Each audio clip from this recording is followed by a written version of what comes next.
அந்த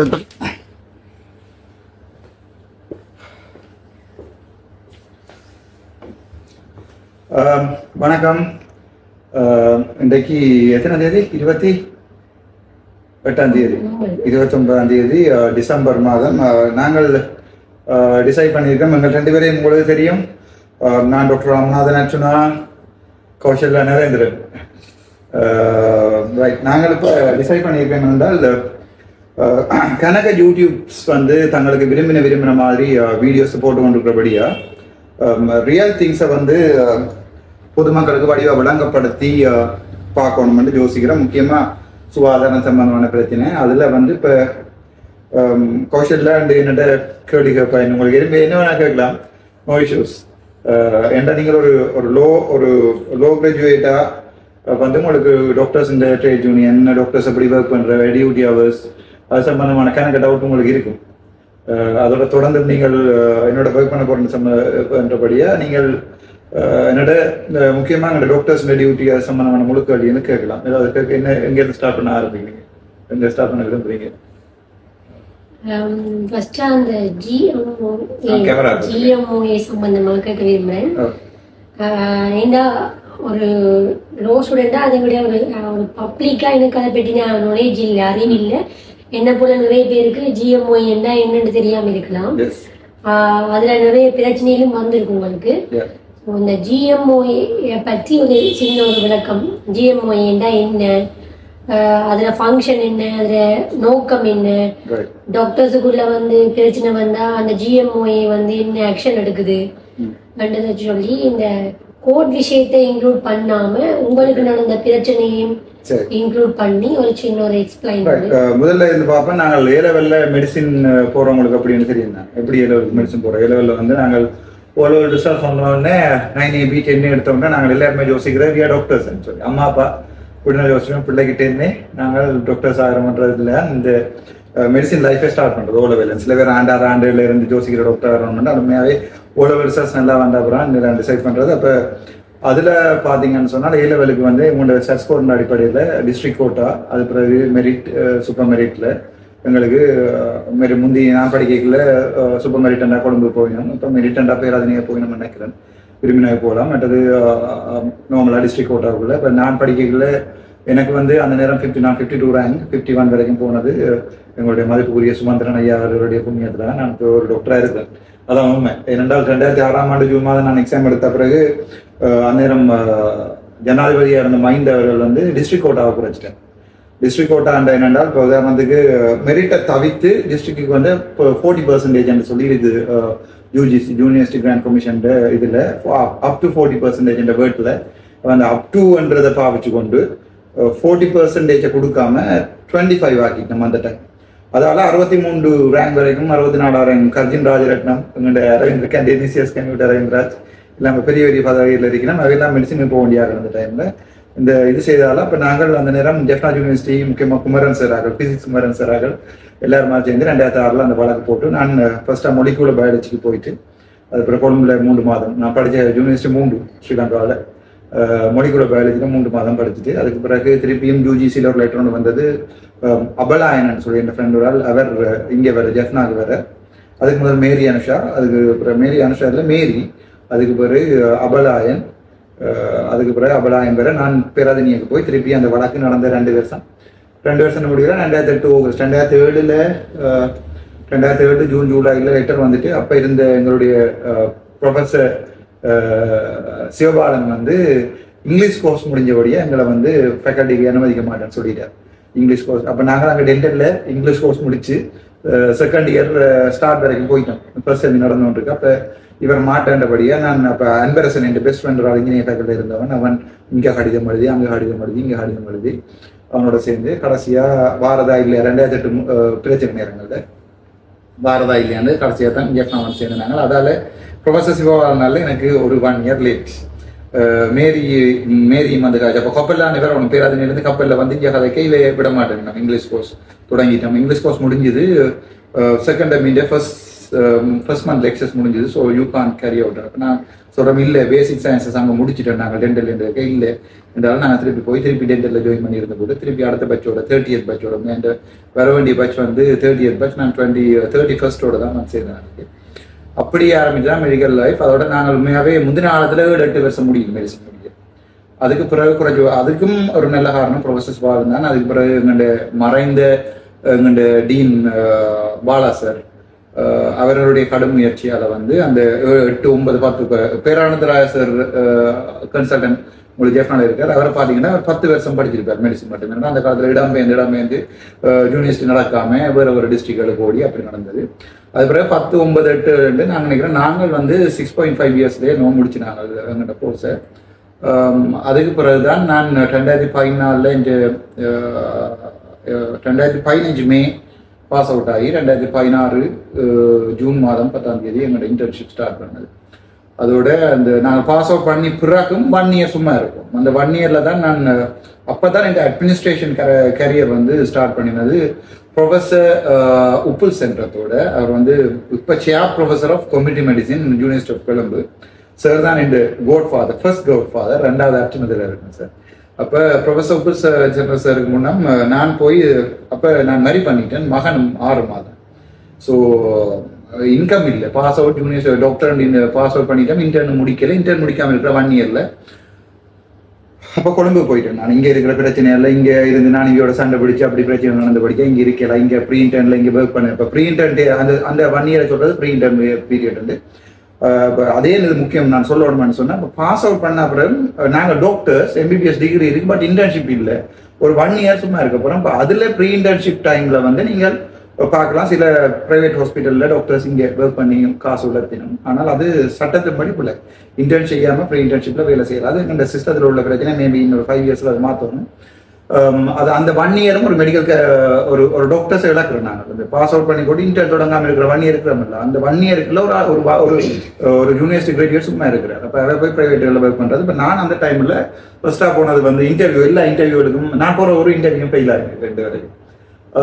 முதல் ஃபர்ஸ்டா இன்டர்வியூ போனான் யூனிவர்சிட்டி ஆஃப் ஸ்ரீ ஜாவேத்னபுரில் ரணில் என்று சொல்லி ஒரு அவருக்கு பேர் ரணில் தான், ஒரு ப்ராஃப், அனாட்டமி ப்ராஃப். அப்போ அவர்கிட்ட இன்டர்வியூ எடுத்து வச்சு 3 மாதம் எனக்கு சம்பளம் தெரியல. அவர் ஃபுல்லாக அவரோட ஒர்க் பண்ணி கொடுத்தா 3 மாதம் சம்பளமா முக்கியம். சம்பளத்தை பற்றி யோசிக்காத மணிக்கு சம்பளம் காசு முக்கியமாக தம்பி. 3 மாதம் எனக்கு சேலரி தெரியல. அதுக்கு பிறகு அவருக்கு ஒர்க் பண்ணார். அவருக்கு டெய்லி காலை ஒர்க் பண்ணேன். அப்புறம் யோசிச்சு சாப்பாடு தராது சேலரியும் தரான்னு போட்டு அது பிறகு சண்டே ஒப்சர்வரில் இப்போ ரிசர்ச் அசிஸ்டன்ட் வேகன்சி போத south Asia infant feeding research network கிடந்தது. அப்போ யூனிவர்சிட்டி ஆஃப் கொலம்புன்னு சொல்லி அப்போ 5 எல்லாத்தையும் தூக்கிட்டு திருப்பி கொழும்புக்கு போனேன். கிட்டத்தட்ட 27 பேர் வந்த இன்டர்வியூக்கு. அதில் நான் ஒரு 7ஆவதாக போனேன். அப்போ அதை உப்பு சார் இருந்தவர், சஞ்சீவ கோதர் அந்த சார் இருந்தவர், இப்போ எஃப்எஸ்பியில் ஒர்க் பண்ணுறார். அதை விட ஹிரண்யா மேடம் இருந்தவர். ஸோ ஃபர்ஸ்ட் இன்ஸ்டான்ஸ்லேயே அதை கேட்டுருந்தேன். So when are you coming to the work and இப்போ நீங்கள் வாரிங்க ஒர்க்குங்க நான் கொண்டு போன ஃபைல் இந்த மொத்தம் இது பேராதன ஃபுல் கலர்ஸ் இருக்கு, ஜெஃப்னா யூனிவர்சிட்டி ஃபுல் கலர்ஸ் இருக்கு. என் சின்னல இருந்தே நான் எடுத்த ஒப்டிமி சர்டிஃபிகேட். நான் நினைக்கிறேன் ஆண்டாரில் இருந்து ஓலல் வரைக்கும் எனக்கு ஒப்டிமி இருக்கு. ஒப்டிமி என்ன நடக்குது ஜெஃப்னா வந்து 75, அதாவது எல்லா பாடங்களுக்கும் அவரேஜ் 75 விட கூடவே இருந்தால் ஒப்டிமி சர்டிஃபிகேட் வந்து தெரியும். குழப்படிதான். பட் 76 உண்டு, 77, 78 எல்லாம் இதெல்லாம் வச்சிருக்கேன். எல்லாத்துலேயும் குறைஞ்சின்னு வந்தாலும் திருப்பி ஆட்டை போட்டு எடுத்துக்குவேன். ஆட்டுக்கு 97, 100க்கு 98 வரும். அப்போ குறைஞ்ச பாடங்கள் எல்லாத்தையும் கவர் பண்ணிருக்கோம். எல்லா வருஷமும் என்னோட ஒப்டிமி இருக்கும்னு நினைக்கிறேன். அப்போ அந்த சர்டிஃபிகேட் எல்லாம் பார்த்த பிறகு இப்போ பாருங்கன்னு கேட்டு ப்ரொஃபஸர் சார். அப்போ நான் சொன்னேன் செகண்ட் டைம் பாருங்க இவ்வளோ சேலரி இருப்பாருன்னு நான் சொன்னேன். Married sir, but I have a kid, no income, but any particular salary is fine சொல்லி அப்போ ஃபர்ஸ்ட்டாக 2016 30,000 தந்தார். அதுக்கு பிறகு 60,000 தந்தவர். நான் போய்க்கில் கூட 10 நாள் வேலைக்கு ஃபுல்லாக சம்பளம் தந்தார். அந்த பற்றி நான் அங்கே வேலைனா இப்போ உப்புல் சாரோட வேலைகளை தான் உண்மையாகவே ஒரு அட்மினிஸ்ட்ரேஷன் என்ன விளங்கி கொண்டது. இப்போ ஒரு இன்வாய்ஸ் என்ன, ஒரு பேங்க் ரீகன்சிலியேஷன் என்ன, ஆடிட் என்ன, ஒரு ஆடிட் ரிப்போர்ட் எப்படி தயாரிக்கிறது, இன்லேண்ட் ரெவன்யூ என்ன, செக்ரட்டரி ஜெனரல் ரெஜிஸ்டர் டிபார்ட்மெண்ட் என்ன, அது எல்லாமே அவர்கிட்ட தான் பழகும். ப்ரொபோசல் எப்படி எழுதுறது. உதாரணத்துக்கு அந்த டைம் நாங்கள் 2015 November 22nd 23rd ஃபர்ஸ்டான international conference வந்து வச்சுனாங்க. அந்த இன்டர்நேஷனல் கான்ஃபரன்ஸ் வந்து ஃபர்ஸ்டா ஸ்ரீலங்காவில் நடந்த maternal and child nutrition international conference வந்து அதுதான் ஃபர்ஸ்ட் டைம். ஸோ சார்கிட்ட போனால் நான் ரிசர்ச் அசிஸ்டண்டா, சார் எனக்கு தந்த வேலை வந்து செக்ரட்டரி போஸ்ட் வந்து அதில் இன்டர்நேஷனல் கான்ஃபரன்ஸ். அது வந்து 200 இன்டர்நேஷனல் பார்ட்டிசிபென்ட். ஸோ அந்த டைம் தான் ஏஆஃபேர் என்ன இப்படி புக் பண்ணுறது, ஃபாரின் கெஸ்ட் எப்படி நாங்கள் வெல்கம் பண்றது, அதாவது கிங்ஸ்பரியில ரமடாவில் எல்லாமே அக்கமடேஷன் இருக்கு. இப்போ நானும் உமேஷ் பார்த்து கொண்டு போதிரியல, உமேஷ் ஒரு ஃபாரின் கிராஜுவேட் சிங்கரை போய் 2 பேரும் மற்றது பார்த்திட்டேன், 3 பேரும் சேர்ந்து தான் ஒரு இது செய்யணும். அந்த டைம்ல தான் ஒரு அட்மினிஸ்ட்ரேஷன் ஒரு ஆசனம் வந்து. அப்ப அரவிந்த் விக்ரமசிங்கன்னு சொல்லி அவர் சீனியர் கொமிடி மெடிசன் அண்ணா அவரால் இப்போ அவர் தான் படிப்பிச்ச ஒரு எக்ஸ்ட்ரா சீட்ல எப்படி டேட்டா என்டர் பண்றது, எப்படி நான் ஒரு இன்டர்நேஷனல் கான்ஃபரன்ஸ் நடத்திக்கல சும்மா டேட்டா என்டர் பண்ணாம ஒரு சும்மா கையில கொப்பில எல்லாம் எழுதி ஃபோன் நம்பர்லாம் வச்சிருக்கல, அப்போ அவையோட இமெயில் எப்படி ரிசீவ் பண்றது, அவையோட அப்ட்ராக்ட் போடுவினோம், அவையோட ஃபுல் ஆர்டிகல் போடுவினோம், அதை ரிட்டர்ன் பண்ணணும், இமெயில் எப்படி பாவிக்கிறது, இமெயில் எப்படி ரிப்ளை பண்றது. அப்போ உப்பு சாருக்கு நான் எழுதி போட்டு இமெயில் பண்ணேன், சார் அதை திருப்பி கரெக்ட் பண்ணி போட்டது இமெயில் பண்ணார். அப்படி ஒரு பெரிய ஒரு இது ஏர்ன் பண்ணினது university of Colombo faculty of medicine. அதுக்கப்புறம் இன்டர்ன் செய்து நான் கலுபோவில் நான் அப்படி ப்ரீ இன்டர்னில் இருக்கேன், ஜிஎம்ஓ கேட்டபடியே தான் நான் சொன்னேன். நான் ப்ரீ இன்டர்னில் இருக்கைகளே நான் ஜிஎம்ஓவில் ஒரு டெம்பரரி மெம்பர்ஷிப் எடுத்துட்டேன். ஏனென்றால் அப்போ எனக்கு தெரிஞ்சது GMOA என்றால் என்ன அர்த்தம் என்றால் கவர்மெண்ட் மெடிக்கல் ஆஃபீஸர்ஸ் அசோசியேஷன். அப்படி என்றால் அரச அதிகாரிகள் அரசாங்க அதிகாரிகள் தொழிற்சங்க நிறுவனம் ஏதோ அப்படி கவர்மெண்ட் மெடிக்கல் ஆஃபீஸர்ஸ் அசோசியேஷன், அதாவது ஒரு ட்ரேட் யூனியன். இதுதான் உங்களுக்கு தெரியும், உங்க ட்ரேட் யூனியன் லோ எல்லாம் படிச்சிருப்பீங்க நினைக்கிறேன், labour low, trade union low எல்லாம் படிச்சிருப்பீங்கன்னு நான் சொல்லிட்டு படித்தேன். அது என்னென்றால் உண்மையாவே ட்ரேட் யூனியன் என்ற லோ வந்து ஏன் கிரியேட் பண்ணப்பட்டா உங்களுக்கு இண்டஸ்ட்ரியல் ரெவல்யூஷன் சொல்லி கேள்விப்பட்டிருப்பீங்க தெரியுமா? இண்டஸ்ட்ரியல் ரெவல்யூஷன் இப்போ எங்க நடந்தது? French industrial revolution. முந்தின காலத்தில் என்னென்றால் நான் லோ படிச்சிருக்கேன் சொல்லிட்டு அதை சொல்றேன். அது என்னென்றால் அது அங்கிருந்தான் இந்த இண்டஸ்ட்ரியல் லோ இல்லாம வந்தது, லேபர் லோ இல்லாம வந்தது. சொல்ல மாட்டீங்க லேபர் லோ பற்றி சரி, அதை நான் சொல்றேன், படிச்சதை வச்சு சொல்றேன். ஏன்றால் HR படிக்க சார்ட்டர்ட் HRM படிக்க நான் தானே, அதுல HR லோ எல்லாம் படிப்பிச்சு. அதெல்லாம் நான் மாஸ்டர்ஸ் LLM வந்து HRM போட்டு இப்ப தொடங்கி ஒரு 3 மாதத்துல ட்ராப் ஆயிட்டு I'm going to study again, will study together. நீங்கள் எது போட்ட நீங்கள் மாஸ்டர்ஸ் கிரிமினல் அட்மினிஸ்ட்ரேஷன். ஸோ நான் HR படிக்கிறேன், நீங்கள் கிரிமினல் அட்மினிஸ்ட்ரேஷன் படிக்கணும், யூஸ்ஃபுல்லாக இருக்கும். அதில் அந்த இண்டஸ்ட்ரியல் ரெவல்யூஷன் முந்தின ஒரு காலத்தில் வந்து உங்களுக்கு தெரியும், எங்களோட தேயிலை தோட்டத்தில் வேலை செய்கிறார்கள் வந்து இப்போவுமே அடிமையாக தான் வச்சிருக்கேன், இப்போவுமே லயன்களில் அடிமையாக தான் வச்சிருக்கணும். நீங்கள் பார்த்தா தெரியும். முந்தின காலத்தில் வந்து என்னென்றால் அந்த பெரிய அதிகார வர்க்கம் வந்து ஒரு சொசைட்டியே இருந்தது. அதாவது வந்து பெரிய பிரபுக்கள் பிள்ளைகள்னு சொல்லுவீங்க, வேலைக்கார வர்க்கம் வந்து ஒரு சொசைட்டியே இருந்தது. சாப்பிடாம லயங்கள்ல சின்ன சின்ன ரூம்களில் வாழ்கிறார்கள். அப்ப வேலை செய்கிறார்கள் வந்து அவைகிட்ட வேலைக்கு போறது அதிகாரம் பிரபுக்கள் என்று சொல்லி தோல்வி எல்லாம் சுமந்தோட மாட்டந்த இங்கிலீஷ் படங்கள் எல்லாம் பார்ப்போம். ஸோ காலம் போய்க்க தொழிலாளிகள் யோசிக்கணும் என்னன்னு சொன்னால் நாங்கள் எங்களோட ரைட்ஸை உரிமையில கேட்கணும், வேலைக்குரிய சம்பளத்தை நாங்கள் எடுக்கணும் இல்லையா? நெடுகாலமே வேலை செய்து ஃப்ரீயா அவர் பிச்சை பானுக்கு முந்தைய அந்த பானை எறிகிறது சம்பளத்துக்கு பதிலாக நீங்க பிரெஞ்சு பிரட்சி அந்த இதுல போய் பாத்தீங்கன்னா தெரியும், பான் அந்த அவங்களோட பிரெட்னு சொல்லுவாங்கல்ல, பிரெஞ்சு பிரெட்னு சொல்றது அதுதான் நெறிகிறது. ரியேக்கு தான் பொறுக்கி சாப்பிடுவோம். நம்ம அந்த நிலக்கரி சுரங்கங்கள்ல அசம்பந்தமான வீடியோ யூடியூப்ல எல்லாம் இருக்கு, போய் பார்த்தா அந்த காலத்துல அந்த லேபர் ரைட்ஸ் என்று ஒன்று வந்தது, அதாவது தொழிலாளர்களுக்குரிய உரிமை ஒன்று வந்தது, லேபர் ரைட்ஸ். சொல்றேன். அப்ப அதுக்கு பிறகுதான் அந்த ட்ரேட் யூனியன் வந்து தொழிற்சங்கங்கள் உருவாக்கப்பட்டது. அந்த லேபரர்ஸ் ரைட்ஸ் பாதுகாக்கிறது. அதன் அடிப்படையில் உருவாக்கப்பட்டதான் மருத்துவர்கள் என்ற உரிமையை பாதுகாக்கிறதுக்காக ஸ்ரீலங்காவில் உருவாக்கப்பட்ட ஒரு நல்ல விஷயம்தான் GMOA என்று சொல்லப்பட்ட கவர்மெண்ட் மெடிக்கல் ஆஃபீஸர்ஸ் அசோசியேஷன். நான் வந்து இப்போ ப்ரிலிமினரி MOA இருக்கேன், ப்ரீ இன்டர்லேயே மெம்பர்ஷிப் எடுத்தார். அதோட சாவச்சேரி வைத்தியசாலை நான் போஸ்ட் இன்டர்ன்ல வந்து நான் இன்டர்னங்க செஞ்சேன், நான் கழுப்பகுதியில் செஞ்சேன். நான் paediatric second appointment, first appointment வந்து சர்ஜரி. அதுக்கு பிறகு ஃபர்ஸ்ட் அப்பாயின்மெண்ட் வந்து public service commission first appointment வந்து சாவச்சேரி வந்தது. சாவச்சேரி நான் வரைக்குள்ள அங்க இருந்த வைத்தியர்கள் வந்து அங்க இருக்கிற அதிகாரிகள் வந்து டாக்டர்ஸ் ரைட்ஸை வந்து பாதுகாக்கிறது. ஸோ அப்போ நான் யோசிச்சேன், இப்போ ஜெஃப்னாக்கு GMOA பிரான்ச் இருக்கிற மாதிரி நாங்கள் சாவச்சேரி ஹாஸ்பிட்டலுக்கும் ஒரு GMOA பிரான்ச் யூனியன். ஸோ அப்போ எல்லாரோடைய கல்ச்சர் 12 பேருக்கான ஒரு பிரான்ச் யூனியன், எக்ஸாக்ட் நம்பர்ஸ் ஞாபகம் இல்லை. அந்த டைம் 25 டாக்டர்ஸ் இருந்தாங்க. நான் தான் சாவச்சேரி பேஸ் ஹாஸ்பிட்டல் பிரான்ச் யூனியனை ஃபர்ஸ்டாக கிரியேட் பண்ணது. அதுக்குரிய எலெக்ஷன் ரெக்ரூட்மெண்ட்டை காண்டி டாக்டர் காண்டிபன் சொல்லி அவர் அட்மினிஸ்ட்ரேட்டர் இஸ் அவர் 2 இண்டையும் அங்கேயும் தலை, அதாவது GMOA மெம்பர், கவர்மெண்ட் லைன் வந்து அட்மினிஸ்ட்ரேட்டர். அப்படி ஒரு பிரியோசனம் இல்லை, சம்பந்தமான வழக்கம் இல்லாத எனக்கு கதைக்கலாம், அது பிரச்சனை இல்லை. அவரோட தங்கச்சி தான் அவளுடைய ஒரு paediatric consultant, but she's an I think consultant. அவள் பெரிஃபரியில் போய் வேறு ட்ரான்ஸ்ஃபர் போக வேண்டிய ஆள் போகாம சாவச்சியில் அண்ணா ஜிஎம்ஓஏ ட்ரான்ஸ்ஃபர் போர்டு மெம்பர் என்றபடியா இவா சாவச்சியிலேயே காலங்காலமாக இருந்தவன். 8 மாதம் வந்து ஹாஸ்பிட்டலுக்கு வேற அது மெட்டர்னிட்டி லீவ் எடுத்துருந்தவா. அப்போ அங்கே இருந்த பெர்மனண்டாக இருந்த டாக்டர் வந்து சீனியராக 26 பேட்ச், இவா வந்து 30 பேட்ச். அப்போ அவாவை வர விடாமல் அண்ணாட பவரில் அங்கே இருந்தோம். நான் வந்து அடித்த ட்ரான்ஸ்ஃபர்லாம் அது உண்டு, நீங்கள் போங்க மன்னருக்கே போங்க, இல்லை உங்களுக்கு 2022 ட்ரான்ஸ்ஃபரோட இங்கே இருக்கு, நீங்கள் போங்க. அதோட தான் இந்த பிரச்சனை ஆரம்பமாயிடுது. காய்ப்பம் பிறகு தனியோட நாளை சாவத்திரி ஹாஸ்பிட்டல் காய்ப்பம் முழக்க முடியும்.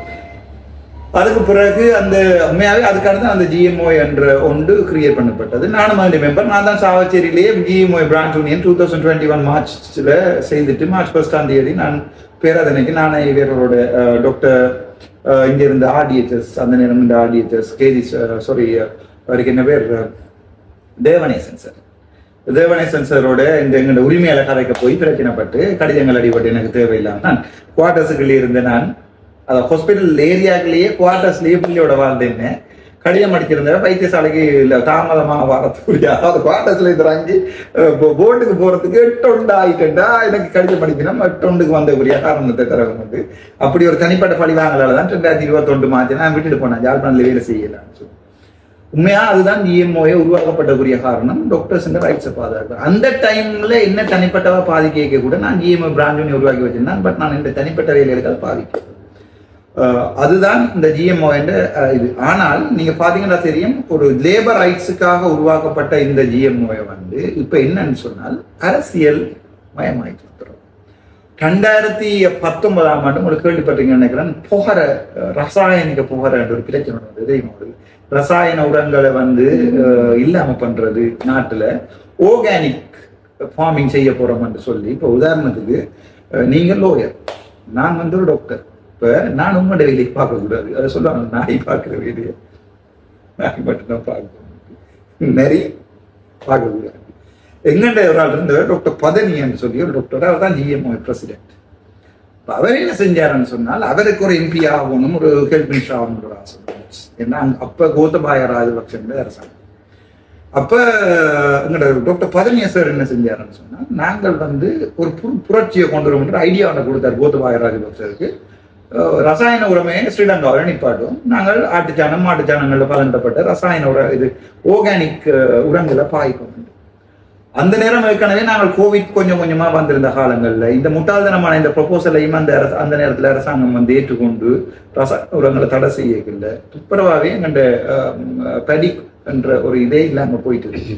அப்படி இந்த அதாவது வந்து உங்களுக்கு பார்த்தா தெரியும், முந்தைய பழைய லெட்டர்கள் எடுத்து பார்த்தீங்கன்னா, பழைய நியூஸ்ல எடுத்து பார்த்தா தெரியும், இந்த ஜிஎம்ஓஏ எக்ஸிக்யூட்டிவ் கமிட்டின்னு சொல்றது கொழும்புல இருக்கிறது. அவை எல்லா அரசியல்வாதிட்டையும் போயிடும். இன்று நாங்கள் ஜிஎம் டையும் கட்டிக்கொண்டு மேக்கைக்கு முன்னால கொடுப்போம். இந்த லேபர் ரைட்ஸ்ல ஒன்று இருக்கு, லேபர் லோவில் அதோட எங்க பப்ளிக் சர்வீஸ் கமிஷன் ரூல்ஸ்லையும் இருக்கு. ட்ரேட் யூனியன்ல இருக்கிறார்கள் மீடியாவுக்கு ஸ்டேட்மெண்ட் கொடுக்கலாம். பட் நார்மலா ஒரு டாக்டர் போய் மீடியாவில் இருக்கிறாங்க, எனக்கு வழக்கல் அடிக்கணும் சொல்லலாம். இப்ப நான் ஒரு சாதாரண ஒரு எம்ஓ டாக்டர் தான், 2 வைங்க, நான் போய் மீடியாவுக்கு முன்னால இருந்து மைக்க வேண்டிக் கொண்டு எங்களை சுகாதார அமைச்சை பற்றியோ அதோடோ எல்லாம் கதைக்கிறது. ஈகோடும் படி அது வயலேஷன், ஈகோட் வயலேட் பண்ணினா. இப்போ நான் ஈகோட்டை வயலேட் பண்ணினேன் தான் 2024 ஆண்டு என்ன பப்ளிக் சர்வீஸ் கமிஷன் வந்து அன்அக்செப்டபிள் பிஹேவியரோ டாக்டர் ராமநாதன் நடிச்சுனா என்னோட ஃபேஸ்புக்கில் ஒரு ஹாஸ்பிட்டலை பற்றி போட்டுட்டே இருந்ததால் என்ன இன்டர்டிக் பண்ணிடுவேன் 29ஆம் தேதி 9ஆம் மாதம். ஆனா யாழ்ப்பாணத்துல பாத்தீங்கன்னா பெரிய பெரிய தலையில் கதைக்க விரும்புகிற ஹாஸ்பிட்டல் இருக்கிறத விட டான் டிவி, ஐபிசி அது எனக்கு முன்னாடி இருக்கிற டைம் தான் புட்டு சாப்பிட்டு கொண்டு எனக்கு விளாங்கல என்னண்டா, இப்ப நான் ஒரு எம்பி, நான் எந்த மீடியாவிலும் இருக்கலாம். அப்ப நான் மீடியா போயிட்டு டிசைட் பண்ணிட்டேன், நீங்களே வச்சுக்கொள்ளுங்க உங்களோட டாக்டர் போஸ்ட் எடுத்துருவேன், நான் போய் அட்மின் வேண்டாம் டிசைட் பண்ணிட்டேன். சார் 2 சனத்துக்கான சாரான்னு டிசைட் பண்ணேன். ஆனா இப்ப எனக்கு விளாங்கல ஈகோட்ல எங்க இருக்குன்னு புட்டு சாப்பிட்டு கொண்டு டியூட்டி ஹவர்ஸ்ல அதுல ஒருத்தர் இருக்கிறார் மிஸ்டர் உஷா, அந்த யூனிவர்சிட்டி ஜஸ்ட் போறவர். இவர் தான் அது மயூரனை உசுப்பேத்தி அண்ணா நீங்கள் அர்ச்சுனாவோட கூட ஓட் பெற பண்ணி 27,000 போட்டு 25,000 போட்டு 5,000 போட்டு கற்பனை ஆசை கொடுத்தது அவர் தான். நம்ம அவர்கிட்ட ஒரு புட்டோட்டு சாப்பிட்டு கொண்ட ஒரு வீடியோ நீங்க பாத்துருக்கீங்க, பாக்குறேன். எனக்கு விளங்கல ஈகோட்ல இந்த செக்ஷன்ல இருக்கு, போய் மீடியாவில இருந்து புட்டு சாப்பிட்டு கொண்டு அம்பு பாவம். நாங்கள் அதில் பற்றி கிடைக்க வேணும். சரி, இது சச்சமே போடுற வீடியோக்களால ஹார்ட் அட்டாக் வந்து செத்தா உங்களுக்கே தெரியும். சரி, இதுதான் ஜிஎம்ஓ என்ற வர விளக்கம். இந்த நான் ஒரு ஃபுல் வீடியோ ஒரு 1 or 2 hours இந்த ஃபுல் வீடியோ ஹெல்த் சம்பந்தமா போடுவோம். அப்பதான் பொதுமக்களுக்கும் ஒரு பேசிக்கான நாலேஜ் வந்து வரும். இல்லாட்டி என்ன நடக்கும்னு சொன்னா நாங்கள் கதைக்க சின்ன தவறுகள் எல்லாம், உதாரணத்துக்கு உசாந்தன் மாதிரி இருக்குதா அடுமினிக்குதான்னு தெரியாத சைஸ்ல இருக்கிறது எல்லாம் வீடியோக்கள் போடல பொதுமக்களோட சரியான கன்ஃபியூஸ். உண்மையா ஜிஎம்ஓ என்ற இவ வந்து ஐஎஸ்ஐஎஸோட இந்த பிரச்சனைக்கு ஜிஎம்ஓ என்ன நடந்தாலும் சாவச்சேரி பிரச்சனைக்கு நான் கதைக்கு வழிகிட்டேன். எனக்கு எதிராக நின்றது ஜிஎம்ஓ. ஏனென்றால் நான் அப்போ ஒரு ஹாஸ்பிட்டல் அட்மினிஸ்ட்ரேட்டர் தானே. ஸோ அந்த ஈகோ அது உதாரணத்துக்கு என்ன சொல்றது, நான் திடீர்னு எம்பி ஆயினோன்னா நீங்க பார்த்தா தெரியும். அந்த சுரேஷ் பிரேமச்சந்திரன் அவர்கள் அவரை யாருமே கணக்கெடுக்கிறது ஓடி போய் அவர் இபிஆர் லைஃப்ண்டோ ஏதோ பிளட்டுடைய தலைவர், ஏதோ ஒரு ஒட்டுக்குழுக்கள் ஆயுத ஒட்டுக்குழுக்கள் தலைவர். அவர் விரும்பியோ விரும்பாமலோ அவர் கொலை செஞ்சது சம்பந்தமா ரெக்கார்ட்ஸ் எல்லாம் இருக்கு. அவரே சொல்லிக்கார் பலஸ்தீன்ல போய் ஆயுத பயிற்சி எடுத்தினான்னு சொல்லி அதிலேயே போட்டுக்கார். அப்படி ஒட்டுக்குழுக்கள் ஒரு அப்படி ஒரு ஈகோ. இப்ப அவரே உங்களுக்கு ஞாபகம் இருக்கும், ஒரு என்ன பேஸ்புக்ல 1000 followers இருக்கிறார்கள் இந்தியா வரலாம் வீடியோ போட்டாது.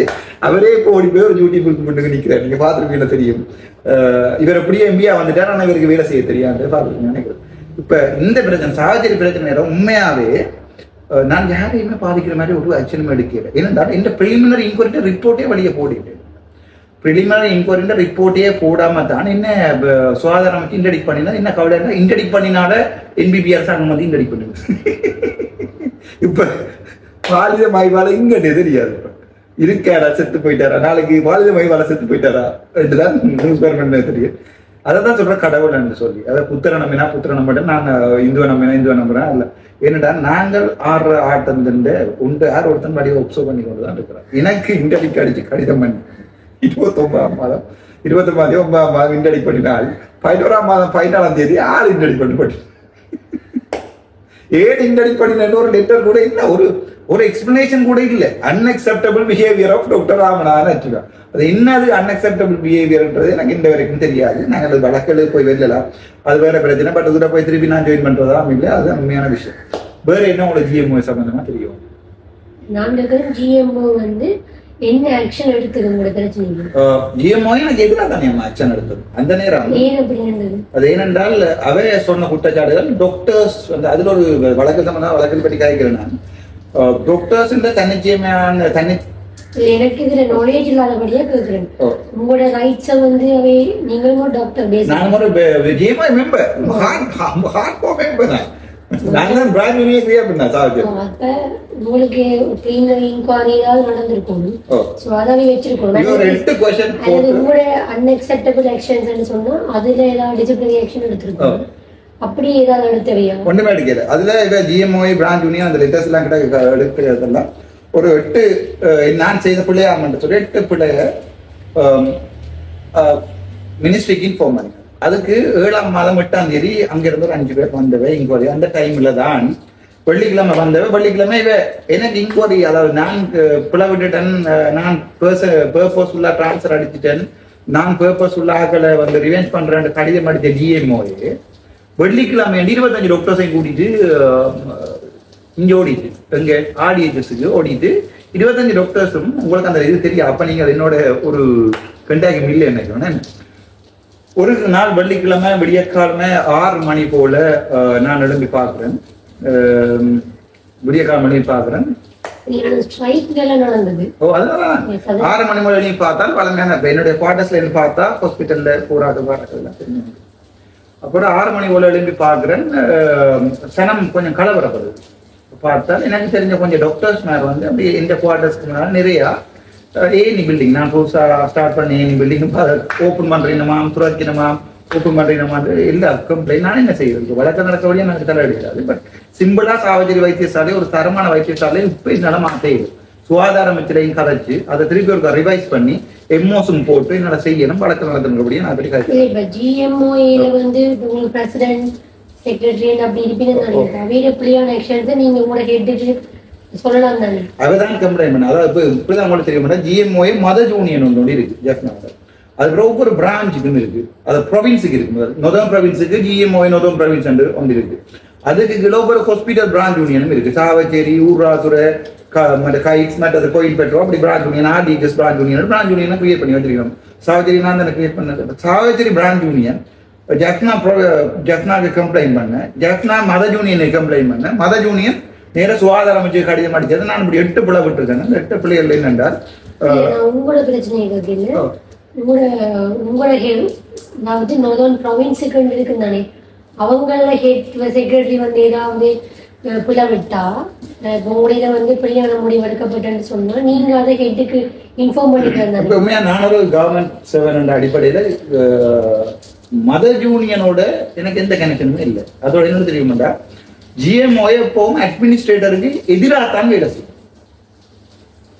உங்களுக்கு எந்த GMOA பிராண்ட் யூனியன் எடுத்து பார்த்தாலும் அந்த ஹாஸ்பிட்டல் டிரெக்டரோட எதிராகத்தான் வேலை செய்யும். அதாவது இப்போ ஹாஸ்பிட்டல் டைரக்டர் சொல்றார், ஓகே ஓபிடியில் இருக்கிற எம்ஓவை நீங்க ஒருக்கா அங்க சர்ஜிக்கல் போர்ட்ல ஒருத்தரும் இல்லை, சரம் கூட நிக்குது, ஒருக்கா கவர் அப் பண்ணுங்கோண்டா GMOA பண்ணிட்டு பழைய ஃபைல் இல்லாத எடுத்து ஓடியதும் ஒரு ஓபிடியில் நிற்கிறாள் அங்கே அனுப்பிடா சட்டப்படி என்று சொல்லி அதுக்கு தான் GMOA இருக்கு. அதாவது இப்போ உதாரணத்துக்கு ஒரு டாக்டர் ஒரு ஆள் 31 நாள் வேலை செய்ய வேண்டிய நேரத்தில் 12 நாள் தான் வேலைக்கு வர, பட் இவர டைரியில் எழுதியிருக்கு 31 நாளும் வேலை செய்யற மாதிரி எழுதியிருக்கு, ஃபுல்லோ ஓவர் டைம் சொல்லி அதையும் விளங்கப்படுத்துறாங்க. அந்த டைம்ல ஒரு டிரெக்டர் அப்ப ஒரு ஆக்ஷன் எடுக்க போற, இவரை கடிதம் அடிக்கிறேன்னா நீங்க 12 நாள் தான் ஹாஸ்பிட்டலுக்கு வந்துருக்கீங்க, 12 நாள், பட் நீங்க 31 நாள் வெளியிருக்கு நீங்க டைரியில, எனக்கு விளக்கத்திரம் அடிச்சா அடுத்த நாளே ஹாஸ்பிட்டல் ஃபுல்லா ஸ்ட்ரைக். அந்த ஸ்ட்ரைக் யார் செய்யறது? Government medical officers association. அதுதான் செய்யும். ஏனென்றா டாக்டர்ஸ் இந்த ரைட்ஸை பாதுகாக்கிறோம், டாக்டர்ஸ் இந்த சம்பளம் குறைவு. லண்டன்ல ஒரு டாக்டருக்கு 17 லட்சம் சம்பளம், இங்க நாங்கள் 1.5 லட்சம் சம்பளம் தான் வேலைகிறோம். ஆகவே நாங்க வைத்தியசாலைக்கு வாரமா இல்லையன்றதை கேட்கலாம். அதான் ரைட்ஸை பாதுகாக்கிறது ஓகே, டாக்டர்ஸ் பிளவிட்டாலும் அவைதான் கேட்கும். இல்ல இல்ல அதையும் பாதுகாக்கிற மாதிரி நடக்கிறேன்னு சொன்னா அதை நீங்க கம்ப்ளைண்ட் பண்றதுக்கு ஒரு ஹெட்டுக்கு ரைட் இருக்குது. அதே நாங்கள் எங்க கம்ப்ளைண்ட் பண்ண அதான் நம்ம பிரச்சனை இருந்தாலும் சுகாதார அமைச்சர் பாத்தீங்கன்னா சுகாதார அமைச்சர் இருக்கிற டிஜி டைரக்டர் ஜெனரல் ஹெல்த் சர்வீஸ் இப்ப இருக்கிறார் அசைல உணவகத்துல. அவர் எப்படி வந்தவர் பார்ப்போம். சுகாதார அமைச்சர் சரிதான், அவர் எப்படி வந்தவர் இட்ஸ் ஓகே தெரியுது. அவர் எப்படி வர அந்த DG appointment this is administration, this rules நான் பிள்ளையா சொல்லணும்னு சொல்லுவேன். டைரக்டர் ஜெனரல் ஹெல்த் சர்வீசஸ் வந்து அப்பாயின்மெண்ட் பண்றது கேபினெட் ஆஃப் மினிஸ்டர்ஸ். இப்போ சாதாரணமாக ஒரு டாக்டர் எம்ஓவை அப்பாயின்மெண்ட் பண்றது வந்து பப்ளிக் சர்வீஸ் கமிஷன். உங்களுக்கு ஒன்று தெரிய வேணும், அரசாங்க ஊழியர்ண்டா என்ன, கவர்மெண்ட் சர்வன்டா என்ன. கவர்மெண்ட் சர்வன்டா ஆறு, அதாவது வந்து ஒரு கவர்மெண்ட்டுக்காக ஒர்க் பண்ற ஒரு ஊழியர். அவரை அப்பாயின்மெண்ட் பண்றது முப்படைகளையும் ஜனாதிபதி அலுவலகத்தையும் தவிர்த்து, சரியா? முப்படைகள் தெரிந்த உங்களுக்கு போலீஸ் போலீஸ் முப்படைகளையும் போலீஸுக்கு போலீஸ் ஆணைக்குழு வந்து இருக்கு. முப்படைகளுக்கு அது தனியாகவே இல்லை, அதை யாருமே அப்பாயின்மெண்ட் பேர் கதைக்கிறார். மற்றது ஜனாதிபதி ஊடகத்துல ஜனாதிபதி அலுவலகத்துல வேலையாக தானே, அதுக்கு அப்பாயின்மெண்ட் கொடுத்தது ஜனாதிபதியில செய்யலாம். அதை தவிர்த்து மிச்சம் எந்த இதுகளா இருந்தாலும் எந்த கவர்மெண்ட் சர்வீஸா இருந்தாலும் அப்பாயின்மெண்ட் கொடுக்கறது வந்து பப்ளிக் சர்வீஸ் கமிஷன். அது விளங்கிட்டு அவங்களுக்கு பொது சேவையால் ஆணைக்குழு சரிதானே. ஆனால் சுகாதாரத்துக்கு பாத்தீங்கன்னா health committee of public service commission இருக்கும். அதாவது வந்து சுகாதார அமைச்சிலே ஒன்று இருக்கும், பப்ளிக் சர்வீஸ் கமிஷன் பிரான்ச் அங்க ஒன்று இருக்கு சரிதானே. அப்ப நாங்கள் வேலை செய்யறது வந்து அரசாங்கம். ஒவ்வொரு டாக்டர்ஸும் ஒவ்வொரு மைனர் ஸ்டாஃபும் ஒவ்வொரு HSAயும் ஒவ்வொரு நர்ஸும் வேலை செய்யறது அரசாங்கம்.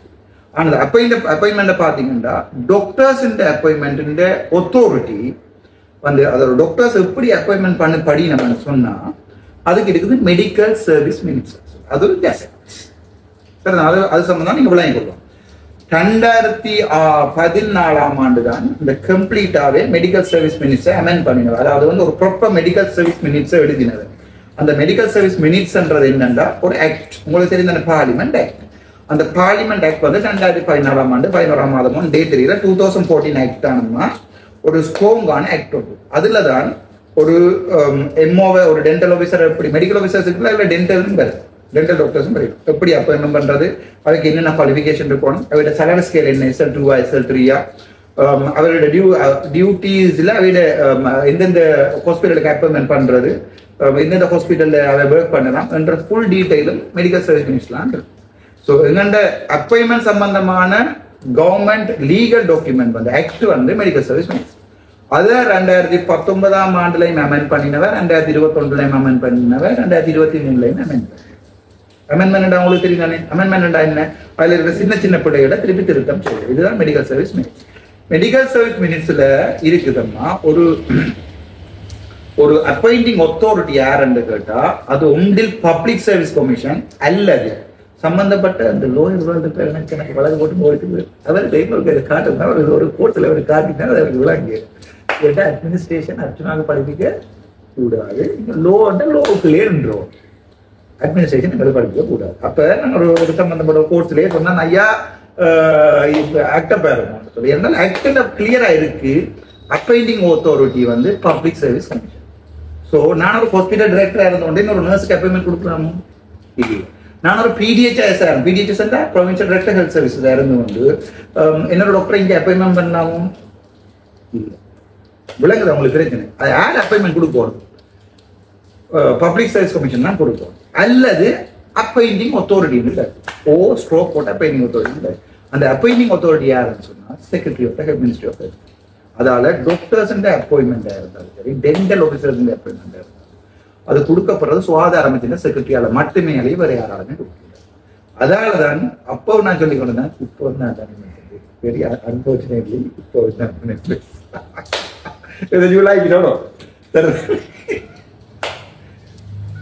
அது பற்றி கதைக்கலா இருந்தால் அது யார் என்ன சொன்னாலும் ஐயா சட்டப்படி நான் தான் அப்ப நான் என்ன செய்யறேன். எந்த அப்பாயின்மெண்ட் வந்தது செக்ரட்டரியா.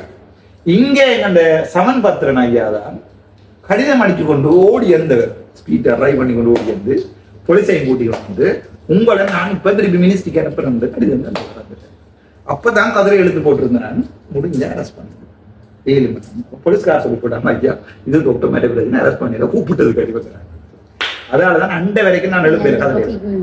அதுதான் பிரச்சனை சார். தான் அப்பாயிண்டிங் அத்தாரிட்டி இப்போ விளங்கிதான் உங்களுக்கு. இப்ப இங்க இவங்க ஒரு விஷயம் டிரான்ஸ்பர்ஸ் எல்லாத்துக்குமே final decision doctors transfers doctors appointment எல்லாத்துக்குமே ஃபைனல் டிசிஷன் யாரால எடுக்கணும்னா secretary of the ministry of செயலாளர் சுகாதாரம் எடுக்கணும். விளங்கிதானே. இப்ப எனக்கு எதிராக கம்ப்ளைண்ட் இஎம்ஓ போடைக்க அந்த அப்ப இருந்தது பாடித மையம் அவருக்கு எல்லாருக்குமே பப்ளிக் சர்வீஸ் கமிஷன் தானே அப்பாயின்மெண்ட். ஆனா எங்களோட டைரக்டர் ஜெனரல் ஹெல்த் சர்வீசஸ் இருக்கு. அந்த ஓர்டர் உங்களுக்கு சொல்லித்தாரு, அட்மினிஸ்ட்ரேட்டிவ் ஓர்டர். சரிதான், இது வெரி இம்பார்ட்டன்ட். சரிதானே. சாதாரண டாக்டர்ஸ் இருக்கணும் தானே, நர்சஸ் இருக்கணும் தானே. இப்ப ஒரு நாளுமே நர்ஸுக்கு கீழே அட்டெண்டனோ HSA ஒரு இடமே இல்லை. இவையோட தரம், இவையோட SL கிரேட், இவையோட salary SL கிரேட் இல்லை, நர்ஸுக்கும் இல்லை, அட்டெண்டன்ட் இல்லை. இவையோட அதாவது ஒரு ஆளுட salary ஸ்கேலை பற்றி தான் ஒரு ஆளுட கிரேட்டை தீர்மானிக்கும். அது தெரியும் தானே உங்களுக்கு. இப்போ அந்த salary ஸ்கேலில் HSAக்கும் அட்டெண்டன்ட் கீழே இருக்கு. அதுக்கு மேலே அதை விட கூட salary ஸ்கேலில் இருக்கிறது நர்சஸ், அதை விட கூட salary ஸ்கேலில் இருக்கிறது டென்டல் ஆஃபீஸர்ஸ், அதுக்கு மேலே salary ஸ்கேலில் இருக்கிறது யாரு மெடிக்கல் ஆஃபீஸர், அதுக்கு மேலேயும் salary ஸ்கேலில் இருக்கிறது டாக்டர்ஸ், அதாவது வந்து அட்மினிஸ்ட்ரேட்டர்ஸ். நார்மல் மெடிக்கல் ஆஃபீஸர் வந்து SL2 கிரேட். ஓகே. ஆனால் டிஎஸ் ஆஃபீஸில் டிஎஸ்ஆ இருக்கிற ஆள் வந்து SL1 கிரேட். சில நேரம் SL2க்கு போகலாம் எக்ஸாம் எழுது. அதுதான் ஸ்ரீலங்கன் ஸ்டாண்டர்ட் SL கிரேட். ஒரு கன்சல்டன்டாக வந்தால் SL3 கிரேட். அப்படி பார்த்தா ஒரு மினிஸ்ட்ரி செக்ரட்டரியா இருந்தால் SL4 கிரேட். அதுக்கு மேலே தான் நீ மினிஸ்டர் இருக்கிறார், அதாவது SL5 கிரேட். அதுக்கு மேலே பார்லிமெண்ட் மெம்பர் SL6 கிரேட். அப்போ நாங்கள் SL6 கிரேட் இருக்கிற ஒரு ஆளை SL2 கிரேட்ல இருந்து கொண்டு can you please get out from my ஆஃபீஸர்னு சொல்லி என்ன செய்யக்கூடாது. அதை விளங்காத அட்மினிஸ்ட்ரேட்டர் தான் இதுல சொல்றது. சரி, அதை விடுங்க பாவம், அதில் வழக்கம் நடக்கிறபடி அந்த கதையில விடுவோம் என்னாங்க. சரி, இதுல ஏன் சொல்ல வேணும்டா, இதுகள் வந்து எனக்கு எப்படி தெரியும் கேளுங்க. எனக்கு எப்படி தெரியும்டா, 2021 ஆண்டு மார்ச் மாதம் வரக்கூடாதுன்னு பார்க்கலாம். அது ரெக்கார்டாது உங்களை கதைச்சவளோ ரெக்கார்ட் ஆடி. ஏன்னா நாங்க 2 பேரும் விளையாடுறோம். சரி, 2019 ஆண்டு 2021 ஆண்டு மார்ச் மாதம் வந்து நான் சாவச்சேரி ஹாஸ்பிட்டலில் விட்டு போனேன். 28 மார்ச் மாதம். அப்போ கோவிட் தொடங்கிட்டு எங்க போனேன் நான் பேராதன வைத்தியசாலை போனேன். போயிட்டு அது ஒரு நல்ல அனுபவம். போயிட்டு அப்ப நான் வந்து பயங்கர கடும் அனுபவம் சரிதானே. இன்றைக்கு ஒரு சண்டை பிடிச்சு கொண்டு சாமான் எல்லாத்தையும் உண்டா கட்டி கொண்டு நாய்க்குட்டி 4 நின்றது, 4 ரொட்வைலர் நின்றது, 4 ரொட்வைலரையும் காருக்குள்ள போட்டு கொண்டு நானும் மகனும் மட்டும் கார்ல தான் போனாங்க கழுதுறது.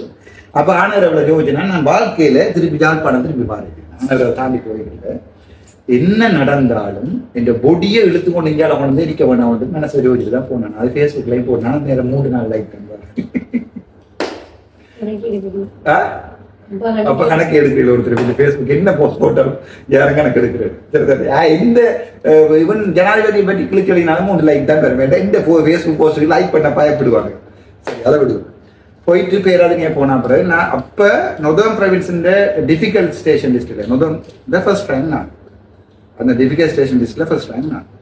அப்ப எனக்கு NHSLலையோ இல்லாட்டி கேண்டிலையோ கொழும்புலையோ எங்கே இருந்து நான் போட்டுட்டு போனது பேராதனையோட மித்ருபிய சென்டர் மித்ருபிய சென்டர் ஃப்ராண்டி சென்டர் அல்லது நட்பு நிலையம் சொல்றது. ஏன் போனான் என்றால் அந்த டைம்ல வந்து பிள்ளையோட தனியை தானே கோவிட் நேரம். அப்ப பெரிய பெரிய யூனிட்ல போய் கார்டியோ தொரசி யூனிட்ல போய் சர்ஜரி செஞ்சு கொண்டிருக்கா பிள்ளையை பாக்குறதுக்கு அதில் ஒருத்தர் மேல கோவிட் தொடங்கிட்டு தானே ஒரு சின்ன யூனிட் ஒன்று எடுத்துட்டு அங்க போய் ஒருத்தருக்கு தெரியாம சத்தம் போடாம நமக்கே பம்பு சத்தம் போடாம இருந்துரோட ஒரு சோனியம் ட்ராஸாக தான் அங்க போட்டு போனோம்.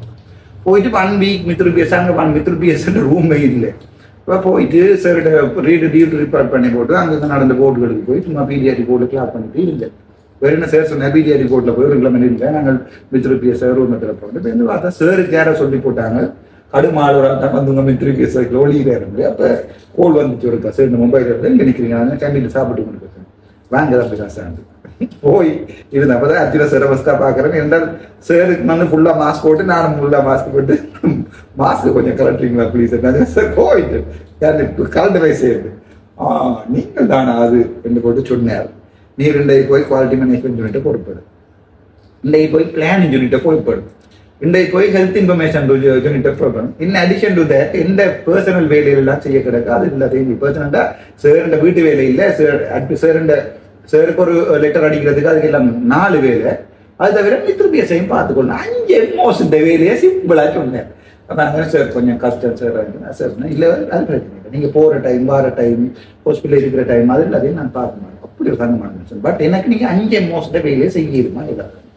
இப்போ நான் என்ன செய்யறது சரி ஓமன்ட்டு போயிட்டு ஃபர்ஸ்ட்டாக போய் ஹெல்த் இன்ஃபர்மேஷன் ரிசர்ச் யூனிட்ல போயிருந்தால் அங்கே நான் நினைக்கிறேன் எனக்கு பேர் மறந்தோன்னு ஒரு என்னோட அண்ணாவும் அவர் அப்போ பொருளுக்கு போறார். அங்கே போயிருந்தா 5 எம்ஓஸ் இந்த வேலையிட சும்மா விளையாட்டு இல்லை. அதோட 10 ஐசிஎன்ஓ பேரண்ட் சொல்லி ஐசிஎன்ஓ சூப்பர்வைசர் பண்ண கோவிட் நேரம். அப்போ அந்த நேரம் இன்டர்மீடியட் கோவிட் சென்டர்ஸ் சொல்லி பேராதனை தான் கண்டி ஏரியாவில் பேரானது தான் கோவிட் ஐசியும் வச்சிருந்தது. வேலை இருந்தால் கடும் பேர் 5 பேர்ட்ட வேலை. அப்பதான் அந்த யாரோ சொல்லிட்டாங்க உப்பல் சார்கிட்ட அவன் வேலை செஞ்சவன் கடும் வேலை செய்யக்கூடிய ஆள். ஆனால் ஐஸ் அடிக்கிறதுக்கு வந்து மித்ருபிஎஸ்ல கூப்பிட்டாங்க. சார் அதுக்கிட்ட சொன்னார் மித்ருபிஎஸ் இருக்க பார்க்க வேணும் கோவிட் நேரம் எல்லாம் லோக்கெல்லாம் போட்டு அதுக்கு பிறகுதான் சார் தான் எனக்கு அதுக்கு பிறகு அட்மினிஸ்ட்ரேஷனா சொட்டா படிக்க அப்படின்ட்டு. அப்போ அந்த யோஜனை ஏன் இந்த எனக்கு பிடிச்ச அட்மினிஸ்ட்ரேஷன் பிடிச்சா முந்தைய ஒரு ஆசை ஹாஸ்பிட்டல் டைரக்டரா இருந்து. அப்போ சார் தான் பிடிச்சு கொஞ்சம் கொஞ்சமா சார் அதுக்கு சாரோட ஒர்க் பண்ணிக்கிறாங்க. இப்போ உங்களுக்கு இதுக்கு ட்ரேட் யூனியன் இருக்கிற மாதிரி இப்போ டாக்டர்ஸுக்கு ட்ரேட் யூனியன் இருக்கு தானே டிஎம்ஓஐ என்ற ஒன்று இருக்கிறது. அதே மாதிரி அட்மினிஸ்ட்ரேட்டர்ஸ் இருக்கிறது தானே ஹாஸ்பிட்டல் டைரக்டர்ஸ் அதுக்கு ட்ரேட் யூனியன் ஒன்று இருந்தது. அதை சொல்றது அம்மா அசோசியேஷன் ஆஃப் மெடிக்கல் அட்மினிஸ்ட்ரேட்டர்ஸ் அதுண்ட பிரசிடென்ட் அர்ஜுன் சார். அப்போ இனி அந்த வேலை முழுக்க நடாபுலவும் வந்துச்சு. கடிதம் அடிக்கிறது அது இது மினிஸ்டரோட மீட் பண்ற சார் விடிய காலமா 2 மணிக்கு அடிப்பார். விடிய 8 மணிக்கு நான் போய் கொண்டிருக்கேன் இப்போ பிக்கப்ல மினிஸ்டர் மீட் பண்ண போது இவ்வளவு விஷயங்களையும் போட்டு கடிதம் அடிக்கின்ற நீ எனக்கு பிடிஎஃப்ல வாட்ஸ்அப் பண்ண இரவு 2 மணிக்கு எழும்பி இருந்து கடிதம் அடிக்கிறது. அதுக்கு பிறகு எனக்கு இன்ட்ரெஸ்ட் வந்து இந்த கடுமையா வேலை செய்து அட்மின் என்ற ஒரு பார்க்கணும். அப்ப போய் அவருக்கு பின்னாடி இதுதான் சாரோட பியூட்டி என்னன்னா மீட்டிங்ஸ் ஒவ்வொரு நாளும் விடிய காலம் 8 மணிக்கு வந்தா பின்னாடி 4 மணி மட்டும் மீட்டிங் ஐசியூ 3 கூப்பிடுவார். ஐசியூ எம்எஸ் எல்லாம் வரதோட மீட்டிங் திரும்ப கன்சல்டன் எல்லாருக்கும் மீட்டிங் திருப்பி வந்து குவாலிட்டி மேனேஜ்மெண்ட் கூப்பிட்டு உங்களோட பழைய ப்ரோக்ரஸ் என்ன இன்றைக்கு என்ன செஞ்சிருக்கீங்க நாளைக்கு என்ன செய்ய போறீங்கன்னு ஒவ்வொரு மீட்டிங் மினிட்ஸ் எழுதுப்பாரு. அப்படி ஒரு கடும் மேனேஜ்மெண்ட். அதுக்கு பிறகுதான் அந்த அட்மினிஸ்ட்ரேஷன்ல ஆசை வந்து சார் அந்த அட்மினிஸ்ட்ரேஷன் வேலையில எல்லாம் செய்ய எனக்கு வந்து சரியான ஒரு என்ன சொல்ற சரியான ஒரு நாலேஜ் ஒன்று வந்தது. அட்மின் இப்படி இருக்காங்க. அதுக்கு பிறகுதான் அப்ப இருக்கிற செக்ரட்டரி அனில் ஜெயசிங்க சார் மற்றது அப்ப அவர் தான் இப்ப திருப்பி செக்ரட்டரி வந்தது. எல்லா அட்மினிஸ்ட்ரேட்டர்ஸோட எல்லாம் பழக்கம். ஈவன் பனாப்பட்டியஸோட டிடிஜி எம்எஸ் பண்ணுற வேலையில் கூட ஐசிசி இன்டர்மீடியட் கோவிட் சென்டர் அந்த சாத தும்மல் தடிமன்றது தான் கொண்டு வச்சிருந்து போட்டு அதுக்கு பிறகு காய்ச்சல் வர கொண்டு ஹாஸ்பிட்டல் பண்ணுறோம். அது இன்டர்மீடியட் கோவிட் சென்டர் முந்தைய ஐசோலேட் பண்ணி எல்லாம் கொண்டு போனாங்க. வீட்டை எல்லாம் பிடிச்சிட்டு போனாங்க. நிறைய வச்சிருக்காரு. அதுக்குரிய ஃபினான்ஸுகள் அதுக்குரிய ஆடிட்டுகள் எல்லாமே நான் தான் செய்யறேன். அதுக்கு பிறகுதான் சார் என்ன நீ no you have to become an admin என்று போட்டு 2022 ஆண்டு ஆகஸ்ட் மாதம் சார் சொன்னார் என்னோட அட்மின் கோல் பண்ணியிருக்கேன் எம்எஸ்சி அப்ளிகேஷனாக போடுமெண்டு. நான் வந்து உண்மையாகவே பீடியாட்டிக் தானே இந்த பயங்கர இன்ட்ரெஸ்ட் குழந்தை பிள்ளைங்க தான் சரியான இருப்பேன். அப்போ நான் யோசிச்சேன் சரி இந்த ஆள் வரை அடுப்படிக்குது ஏதாவது சாப்பிட்டு போக வேண்டாம் நாளைக்கு க்ளோஸ் டேட் என்ன ஸ்க்ரீன்ஷாட் அடிக்குது போகும். பிறகு சார் சொன்னார்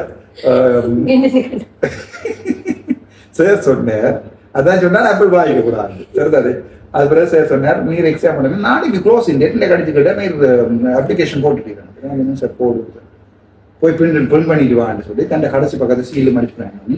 இப்போ ஃபுல்லாக நிரப்பி கொண்டு வாங்க. அப்போ என்னோட பழைய சர்டிஃபிகேட்லாம் கிடைக்கிறது இல்லையா எஸ்எல்எம் சார் இப்போ தேர்ட் ஸ்கேன் பண்ணி இப்போ எனக்கு முன்னால இமெயில் பண்ணிட்டு அந்த அதை ஆட் பண்ணி கொண்டு வந்தது. இந்த வரைக்கும் அப்பா இல்லாம போன அப்புறம் அப்பா அந்த ஃபீல் பண்றது அர்ஜுனத்துல இருந்து சேர்றேன். இதுதான் அந்த அட்மினுக்குள்ள நான் வந்து வரலாறு. ஜிஎம்ஓஏ அப்ப இருந்து நான் எதிர்க்க வடிக்கிட்டேன். ஜிஎம்ஓ திருப்பி வருவோம் ஜிஎம்ஓ சம்பந்தமான வீடியோ. அப்ப நான் அட்மினுக்கு இதா ஒர்க் பண்ணிக்கல. அட்மினுடைய ட்ரேட் யூனியன் பிரசிடென்ட் சாருக்காண்டி ஒர்க் பண்ணிக்கல 39 பக்கத்துல ப்ரொபோசல் அடிச்சேன் சரிதானே. அப்ப இருக்கிற ஜிஎம்ஓ இருந்துச்சானே இந்த 15,000 இருந்துச்சானே சார் எனிமீஸ் அர்ஜுனத்துல இருந்து என்றால் இவர் அட்மின் உரிமையை சம்பந்தமா போராடுற ட்ரேட் யூனியனோட பிரசிடென்ட். அங்க ஜிஎம்ஓ எதிரானது மினிஸ்ட்ரிக்கு எதிரானது தானே. ஸோ அந்த நேரம் 15 என்னோட பயங்கர கொள்கை. அப்ப இவர் இன்னும் மித்ருபியச வந்தவரை என்ன பிளானிங் விட்டுக்கணும்னு சொல்லி ஒட்டி கடிதங்களும் சார் கடிதம் பார்த்து காக்கான்னு சிரிச்சு போட்டு எனக்கு தெரியும். நானும் மணி சிரிச்சு போட்டு என்ன சார் லூசர் மேல இருக்கிறாங்க கிழிச்சிட்டு போடுறது. என்ன டெய்லி ஜிஎம்ஓ கடிதம் போட்டு கொண்டிருக்கோம். அச்சுனாவை என்ன நீங்க அந்த வேலைக்கு விட்டுனீங்க 2 குவாலிட்டி மேனேஜ்மெண்ட் விட்டுனீங்க அதுக்கு விட்டுனீங்க பவர் அப்புக்கு இதுக்கு விட்டுனீங்க அப்படி இப்படி சொல்லி நான் டைமுக்கு நிற்கிறேன் வாரு நான் தனியாக தானே பிள்ளை வச்சிருந்தேன் நான் சின்ன 2 மணிக்கு வீட்டை போடுறேன் சரி இன்ஃபார்ம் பண்ணி போட்டு நான் ஓவர் டைம் எழுதுறேன். ஒரு நாள் போகிற நாள் இப்போ நீங்கள் எடுத்து போய் செக் பண்ணி பார்க்கலாம். போகிற நாளில் ஒரு நாள் ஓவர் டைம் எழுதுறேன். அதே நான் ஓவர் டைம் என்ன அதை சொல்றேன். அண்டேல இருந்து கொள்வீங்க ஜிஎம்ஓஏ.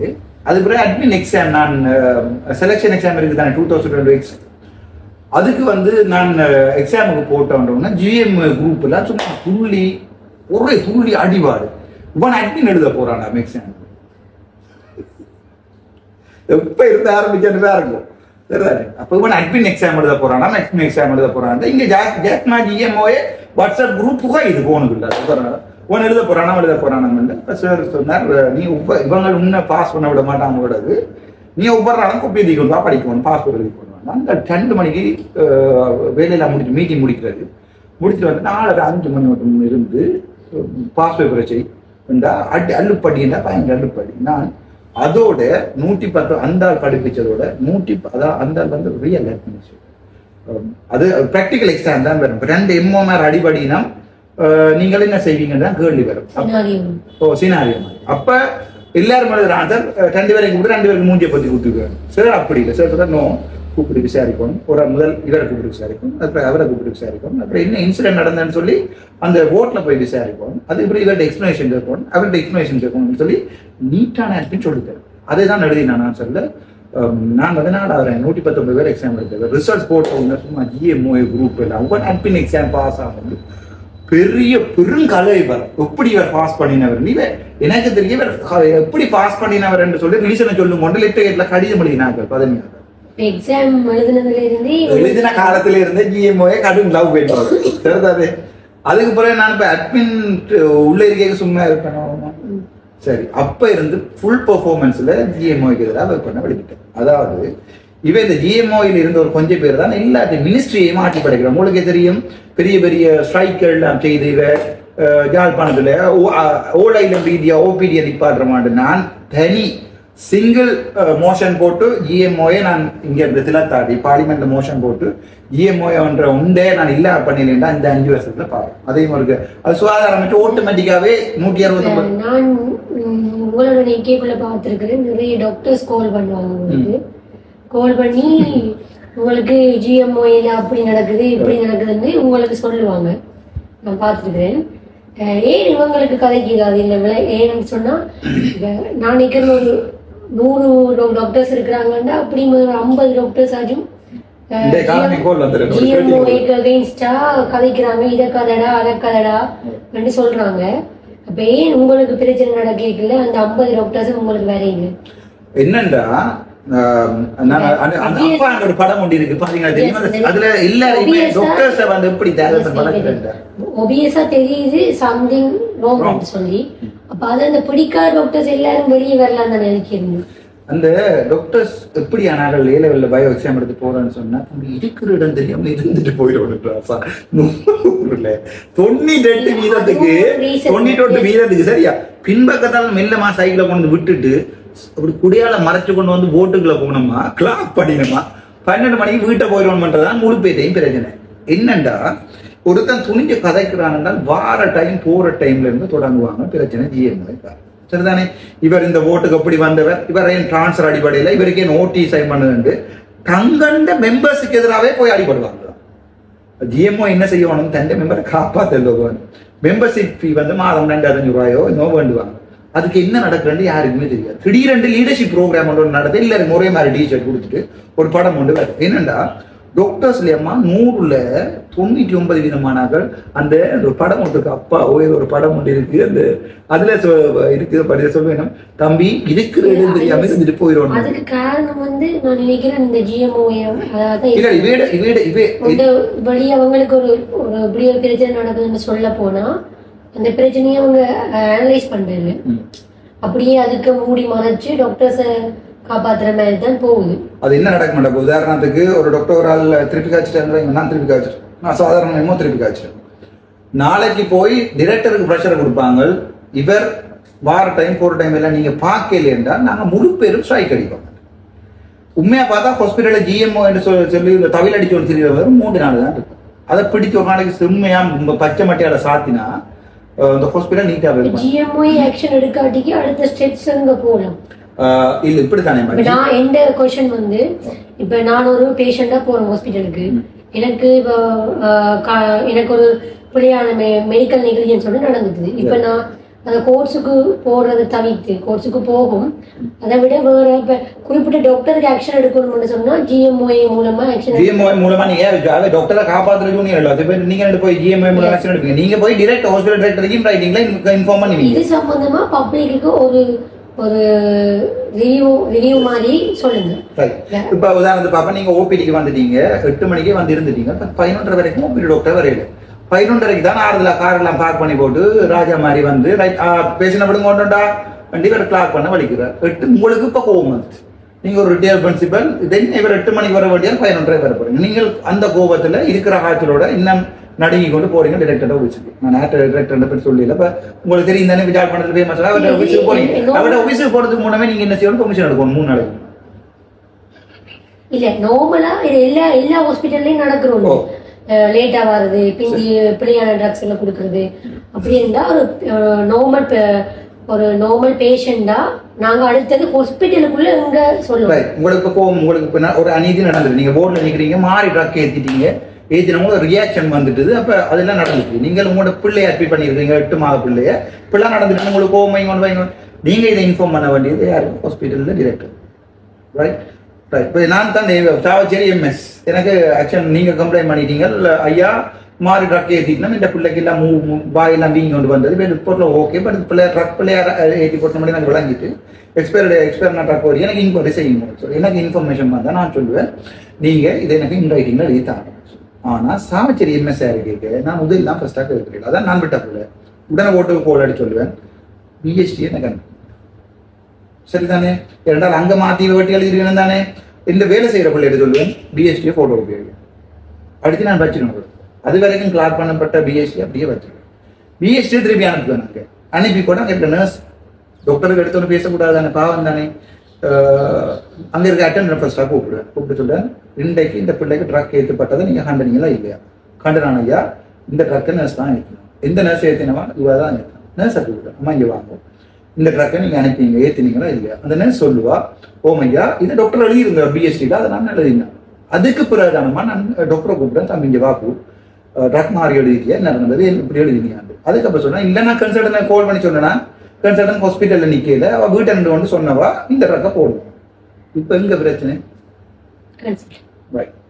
அதுக்கப்புறம் அடிப்பேன் கடிதம் நீங்க டியூட்டி அவர்ஸ்ல வீட்டை இல்லை ஹாஸ்பிட்டல்ல இல்லை ரெண்டாவது ஓவர் த போன் இன்ஸ்டால் பண்ணிருக்கீங்க இதே மாதிரி அடிச்ச கடிதம் சாவத்தில் சரிதானே டியூட்டி அவர்ஸ்ல இல்ல கேளுங்கம்மா கேளுங்க அதுக்கு பிறகு இப்ப டப்பன் என்ன செய்வா நான் அடுத்த கடிதத்தோட ஓடி போவா ஜிஎம்ஓஏ செக்யூரிட்டி என்ன இவர் பர்சனலா அட்டாக் பண்ற நான் ஒரு கன்சல்டன் வார டைம் போற டைம் வைக்க ஒரு டாக்டருக்கு வந்து இப்படி அவமானப்படுத்தி இந்த வேலையை ஒண்ணுமா கடிதம் இல்லாம படிப்பது ஜிஎம்ஓஏ செக்ரட்டரி பிரசிடென்ட்டும் பரவி நம்ம என்ன வந்து எக்ஸ்கியூஸ் மீ ஜிஎம்ஓஏ செக்ரட்டரி வந்துருக்கோம் நீங்க இப்படி டாக்டரோட பர்சனலா ரிவெஞ்ச் பண்றீங்க ஒரு லேடி டாக்டருக்கு வந்து கடிதம் அடிச்சிருக்கீங்க இல்லைன்னு சொல்லி நீங்க அவ பர்சனலா ரிவெஞ்ச் பண்றீங்க இந்த ஹாஸ்பிட்டல்ல இவ்வளவு பிரச்சனை இருக்கு அங்க காக்கா அங்க கத்துது நான் இங்க ஊச்சா போயிருக்கு அதை விட்டுட்டு நீங்க ஒரு டாக்டரை போய் இப்படி பிரச்சனை ஸ்டார்ட் பண்றீங்க அப்ப நான் என்ன சொல்றேன் தம்பி நீங்களா போயிட்டீங்கன்னா இல்லை நான் அனுப்பினேன்டா காயத்தோட தான் வெளியே போயிருக்கேன் அப்படிதான் நடந்தது ஹாஸ்பிட்டல்ல அதுக்கப்புறம் அடிச்ச கடிதத்தை தான் நீங்க ஓடி போய் என்ன செய்யல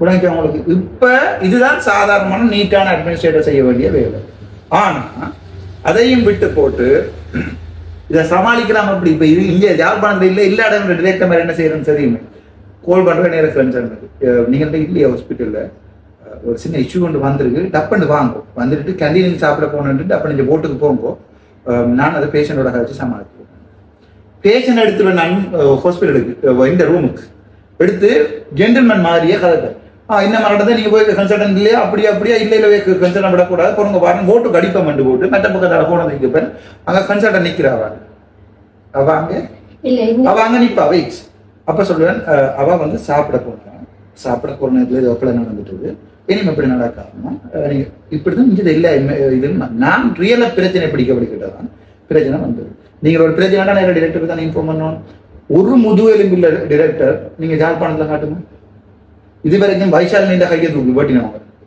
யார் ஆக்ஷன் எடுத்தது எத்தனை பேஷண்ட் செக்யூரிட்டி கார்டு போட்டு இந்த இடத்துல போட்டு அடிச்சவங்க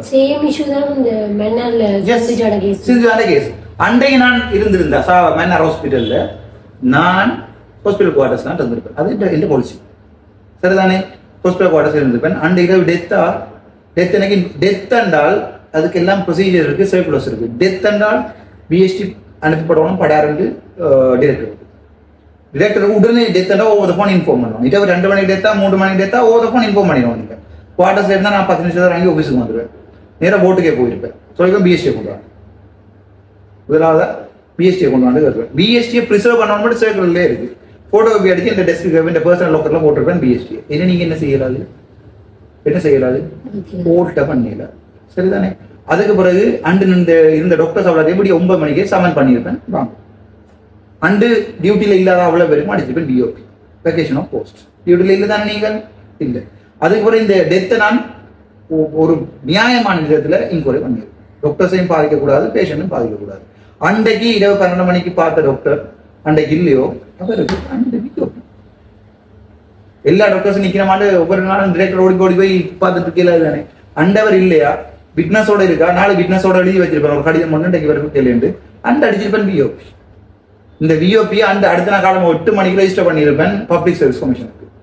சரியா 3 மந்த்ஸுக்கு இவங்க அப்பீல் பண்றதுக்கு இவ என்ன செய்யலாம் 3 மந்த்ஸுக்கு உள்ள இவ அப்பீல் பண்ணி நான் 2 நாள் ப்ரூவ் பண்ணலாம் அவங்க பக்கம் நியாயம் இருக்குதாங்க வேணும் தச்சு ப்ரூவ் இங்கே குவார்டர்ஸ் திறந்து சரி இவ 3 மந்த்துக்கு ப்ரூவ் பண்ணலாம் 3 மந்த்துக்கு ப்ரூவ் என்னடா இவருக்கு 3 இயர்ஸ்க்கு திருப்பி வெயிட் பண்ணவே இல்லை அதுதான் சரியான ப்ரொசீஜர் ஒரு நாள் ஒரு ஆளுக்கு செய்தா அது நடக்காது எந்த ஹாஸ்பிட்டல் 2 வரைக்கும் இப்ப நடந்திருக்கு அப்படி என்றால் 1948ஆம் ஆண்டு சுதந்திரம் அடைஞ்ச காலத்துல 2 வரைக்கும் ஒரு ஹாஸ்பிட்டல் ஒரு டாக்டர் விடுங்க அண்டே இன்ஃபார்ம் பண்ணியிருப்பேன் ஸ்ரீலங்கா மெடிக்கல் கவுன்சிலுக்கு மெடிக்கல் நெக்லிஜென்ஸ் சொல்லி டெம்பரரியா லைசன்ஸை கேன்சல் பண்ணிப்பேன் எங்கேயுமே வேலை செய்யலாது 3 மாதத்துக்கு உடனே பிரிலிமினரி இன்கொயரி கால் பண்ணிப்பேன் விட்னஸ் அவ்வளோ எழுதி எடுத்துருப்பேன் சரிதானே அதுக்கு பிறகு அதோட இன்ஃபார்ம் பண்ணியிருப்பேன் மினிஸ்ட்ரிக்கு ஃபார்மல் இன்கொயரிக்கு அனுப்புங்க அப்படின்னு சொல்லி அடுத்த கிழமையே ஃபார்மல் இன்கொயரிக்கு ஆகல் வருது ஃபார்மல் இன்கொயரி ரிப்போர்ட் வந்துருக்கு அதுக்கு பிறகு பேஷண்டோட வேணுமெண்டா நெகோசியேட் பண்ணலாம் ஒரு டாக்டர் உண்மையாவே 7 ஆத்துல படுத்துட்டாரம்மா டெத் ஒன்று நடந்துட்டு இனி இதை நான் காப்பாற்றல அது உங்களுக்கு விருப்பமா இந்த டாக்டருக்கு ஹெல்ப் பண்றது அங்கதான் நெகோசியேட் பண்ணணும். அதை நீங்க சரியான ஆக்ஷன் எடுத்துட்டு தானோம்னா நெகோசியேட் பண்ணணும். அதை விட்டுட்டு எந்த பேஷண்ட் வந்தாலும் என்ன பற்றி இந்த ஹாஸ்பிட்டல்ல கேட்கலாம். ஏனென்றா நான் அந்த நேரம் முள்ளிவேக்கால ரவுண்ட்ஸ் இதுக்குள்ளாலையும் போய் குனிஞ்சு விட்டு கொண்டு அங்க பேஷண்ட் பார்க்கணும் நியாயம் சொல்ல கூடாது. உங்களுக்கு ஒரு ஆக்ஷன் ஒன்று எடுத்துட்டு ஏன் சாவச்சேரியில் இன்றைக்கும் அன்றைக்கு விஎம்கே கடைக்கு முன்னும் வேலை செய்த சனம் முடிஞ்ச டாக்டர் நீங்க இப்ப வேலை செஞ்சா காணும்ன்ற ஏனென்றா நான் இந்த ஸ்டாஃபையும் விட்டு கொடுக்க மாட்டேன். அதுக்கு தான் உங்களுக்கு வேணும் ஹியூமன் ரிசோர்ஸ் மேனேஜ்மெண்ட் நோடேஜ். அதுக்கு பிறகு இது ஒரு நல்ல பெஸ்ட் எக்ஸ்பீரியன்ஸா இல்லையா? இந்த ஸ்டாஃபுக்கு குவார்டர்ஸ் இல்லையா? குவார்டர்ஸ் அண்டே முழுக்க செய்து கொடுத்துருப்பேன். அடிபட்டு பிரச்சனைப்பட்டு ஃபேஸ்புக்ல போட்டு சனத்திட்ட காசு எடுத்து குவார்டர்ஸ்ல ஃபுல் ஃபெசிலிட்டி செய்து கொடுத்துருப்பேன். அவங்க ஏன் வெளியே போறாங்க? இரவு சாப்பிட்றதுக்கு இடம் இருக்காது. அவ இந்த மெஸ்ஸை கட்டி கொடுத்துருப்பேன். ஒரு என்டர்டைன்மெண்ட் போகணும். சும்மா ஒரு டாக்டர் சும்மா இருந்து கொண்டு இப்படி இருக்கல மக்கள் மாதிரி ரூமுக்குள்ள பேச பெறணும் பார்த்துக்கணும். ஒரு டிவி இருக்கணும், ஒரு ஃப்ரிட்ஜ் இருக்கணும், ஒரு ஃபேன் இருக்கணும். பேசிக் தானே இது. எல்லா ரூம்களையும் போட்டு கொடுத்துருப்பேன்.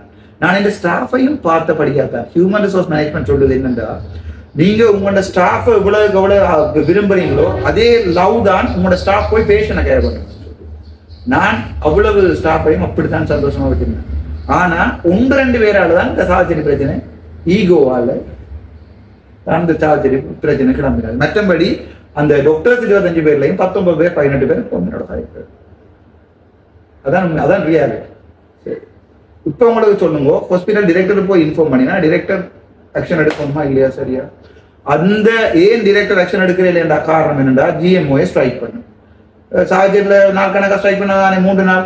அப்ப அந்த எம்எஸ்க்கு என்ன நடக்கும்? திருப்பி மினிஸ்ட்ரிக்கு விட்ரோ பண்ணுவாங்க. மினிஸ்ட்ரி டிரெக்டருக்கு எதிராக இன்கொயரி போட்டு என்ன மாதிரி வேலையை விட்டு திறக்கலாம்.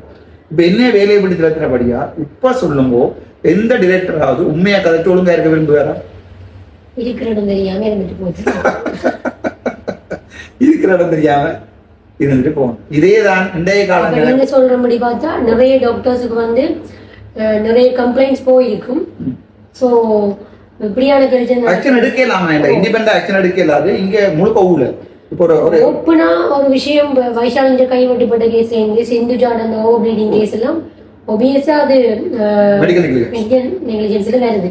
சோ அது ஒபியஸா வருது. இப்போ அங்க நடந்த வியூஜி கன்சல்டன் எஸ் அவருக்கு என்ன ஆக்ஷன் எடுத்தன்னு கேட்டா இந்த வரையும் தெரியாது. டிரான்ஸ்ஃபர் ஆகி போயிட்டான்னு மினிமம் டிசிப்ளின் ஆக்ஷன் டிரான்ஸ்ஃபர் இல்லாட்டிக்கு நீங்க கொலை செஞ்ச எங்கட நாட்டுல மட்டும்தான் கொலை செஞ்சா டிரான்ஸ்ஃபர், சாக போட குட்டியில வரைக்கும் விட்டு போட்டு தப்புனா ஒரு சின்ன ஒரு கடிதம், மற்றதுக்கு எல்லாம் உண்டு. இதே நீங்க லண்டன்ல போய் நீங்க பேஷண்ட் இரவு 12 மணிக்கு பார்க்காம விடிய 7 மணிக்கு பேஷண்ட் விழுந்து சேர்த்திருந்தா உங்க ஜெயில விட்டுருப்பாங்க.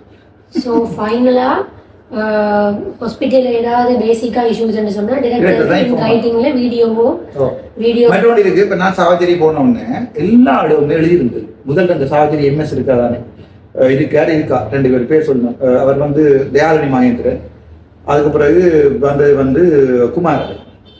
எல்லா சுவர்களையும் போட்டிருந்த இங்கே வீடியோ எடுக்க தடை, இங்கே போன் பாவிக்க தடையாது. நான் சொன்னேன் ஃபர்ஸ்டா கூப்பிட்டு வேலையிடவங்க எல்லாத்தையும் கறி சனமேன் வீடியோ எடுக்குது, என்ன நர்ஸ் வடிவா இருக்குன்னு பாக்குறது வீடியோ எடுக்கிறதா. சனமேன் எப்ப போனை தூக்குமண்டா அங்க ஒரு பிள்ளை நடந்தா மாட்டேன்.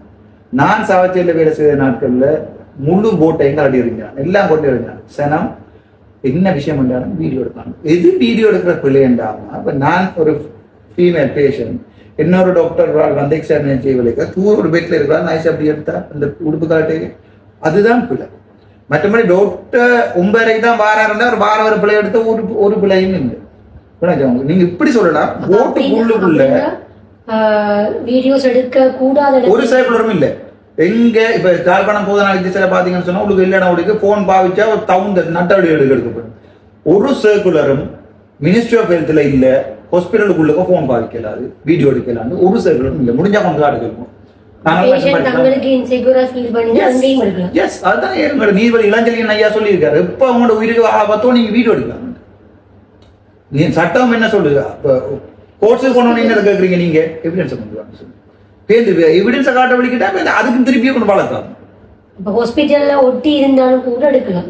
ஓ, என்ன பொறுத்த வரைக்கும் ஒரு கேட்கிறேன்டா இந்த வீடியோ கட்டாயம் பார்ப்பாங்க எல்லாரும். ஸோ பேச எல்லா பப்ளிக்குமே இப்ப பிரச்சனைடா அப்பப்ப வீடியோ எடுத்து உங்களுக்கு அந்த எடுக்கிற வீடியோவால உதாரணத்துக்கு உங்களுக்கு ஊசி போடுங்க, நீங்க 26 வயசு பொம்பளை தானே, உங்களுக்கு நர்ஸ் ஊசி போடுங்க, நீங்க வந்து கத்துறீங்க. அதே இன்னொரு ஆம்பளை வீடியோ எடுத்துட்டு உங்களை என்ன செய்யலாம், ஃபேஸ்புக்லையும் வாட்ஸ்அப்லையும் யூடியூப்லையும் போட்டு உங்கள மாணவங்க படுத்தலாம்.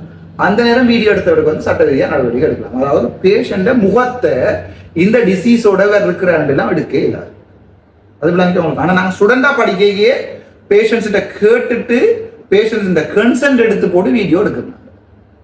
அம்மா உங்களோட காலில் ஒரு வீடியோ எடுத்து வைக்கிறோம், போட்டோ 2 எடுத்து வைக்கிறோம், என்னோட படிக்கிறது. நாளைக்கு இதே போட்டோ கொண்டு எங்களுக்கு ஒஸ்பியில வச்சா சரிதானே, எக்ஸாம்ல வச்சா நம்ம நாங்களுக்கு பாவிக்கிறது எடுக்கிறோம். ஒரு பிரச்சனை இந்த பிரச்சனை எடுத்து வைக்கணும். அந்த கால் ஆண்டனா போட்டுறோம் எல்லாமே சின்ன நாங்கள் எடுத்துட்டு ஃபர்ஸ்ட் இயர்ல இருந்து எடுத்து வச்சிருக்கோம். அது பிரச்சனை இல்லை. அம்மா உங்களோட குழந்தை பிள்ளையோட நான் எக்ஸாமினேஷன் செய்யற மாதிரி ஒரு வீடியோ வந்து எடுத்து வைக்கவா, அதுக்கு அம்மா மேலே கன்சென்ட் கொடுப்பீங்க, ஒரு பிரச்சனை இல்லையா, அப்போ டெவலப்மெண்ட்ல பாக்குறதுக்கு வீடியோ எடுத்து வைங்க. ஆனா உங்களோட கன்சென்ட் இல்லாம ஒரு பேஷண்ட் யாருக்கையும் உங்களோட வீடியோ எடுக்கலாம். ஆனா ஒரு டாக்டரையோ நர்ஸையோ எடுக்கலாம், பேஷண்ட் இல்லை தானே. சோ அவே நீங்க எடுக்கலாம், அவே எடுக்கல புள்ள விட்டாவோ சரி விட்டா சரி செஞ்சா கூட எடுங்க, நீங்க அது பிரச்சனை இல்லை. எடுக்கல இன்னொரு பேஷண்ட் முகம் அங்கே தெரியக்கூடாது. அந்த பேஷண்ட் கம்ப்ளைண்ட் பண்ணிட்டேன், நான் பெட்ல இருக்கிறன்றத இவ பேஷண்ட் பிரைவேசி தானே, அது நான் நோயாளி என்றதை இந்த ஊடகம் வந்து போட்டு காட்டியிருக்கேன்னா மில்லியன் கணக்கில் நீங்க கொடுக்க வேண்டி வரும், அதுக்கு லோ வைக்கிறது.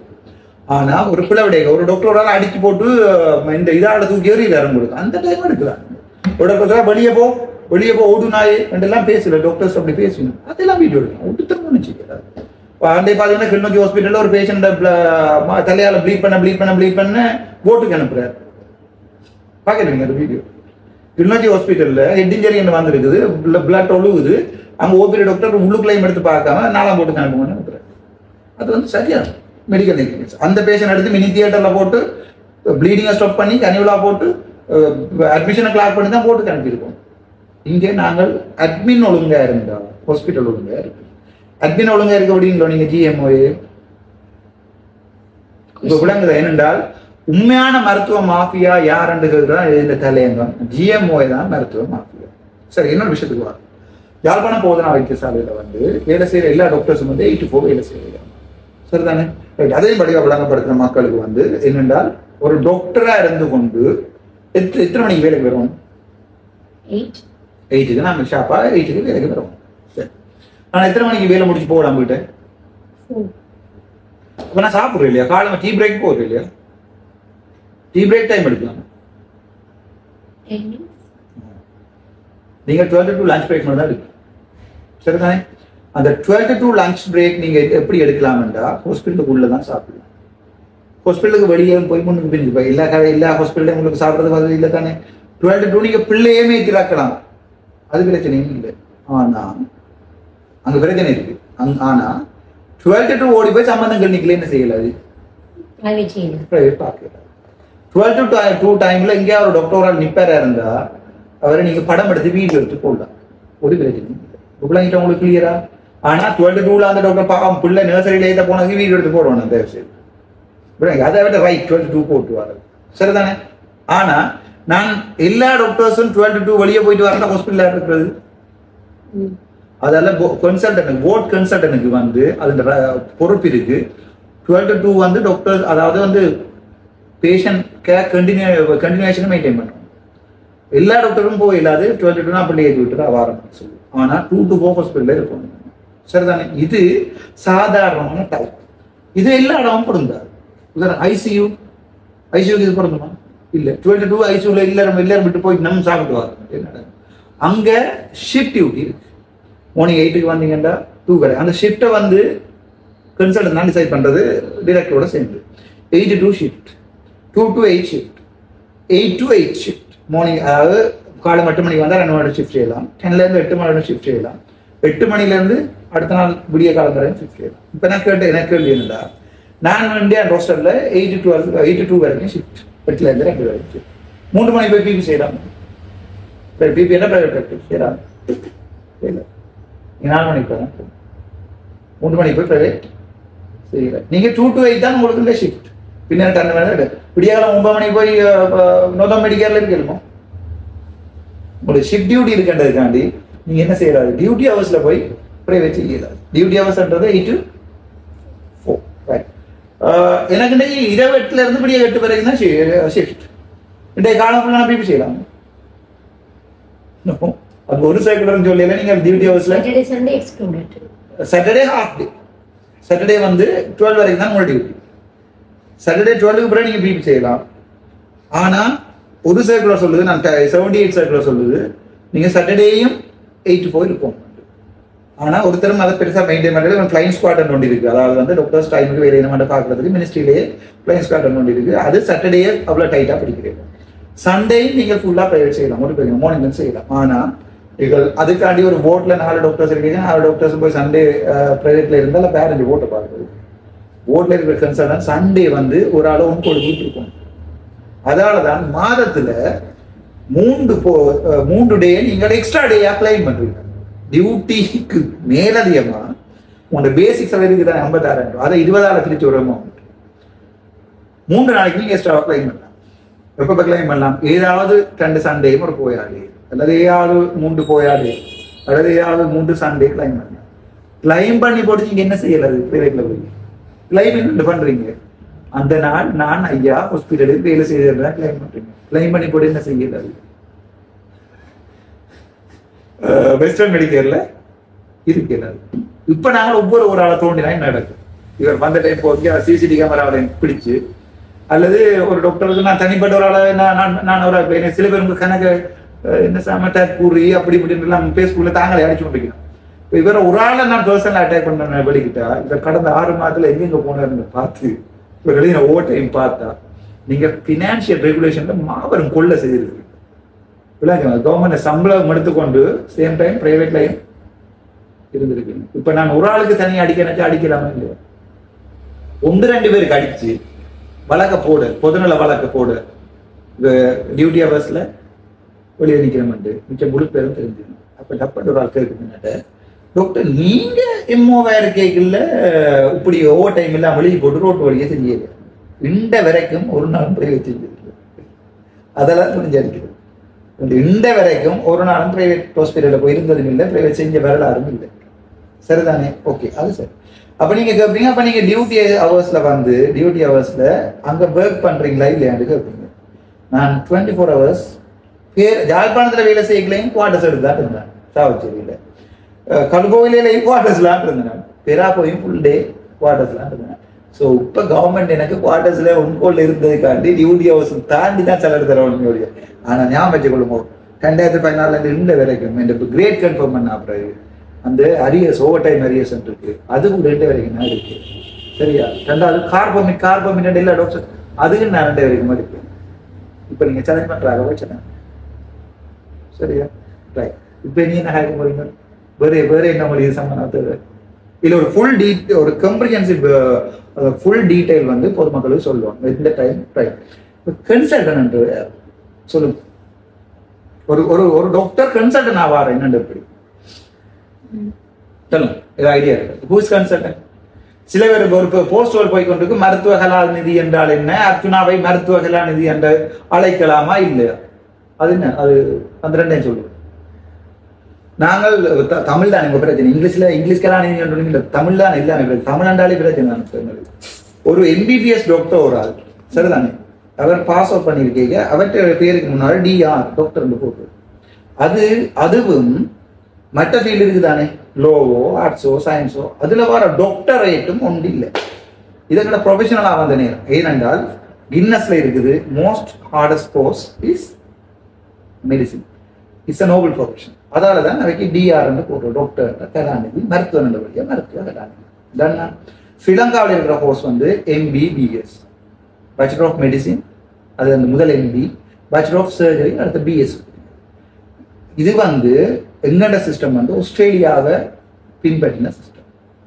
ஆஸ்திரேலியா அரசாங்கத்தின்றையும் நியூசிலாந்து அரசாங்கத்தினையும் முதல்ல வச்சுக்கொண்டு தான் ஸ்ரீலங்கா ஹெல்த் சிஸ்டம் 1950 சொச்சங்களில் வரையப்பட்டது.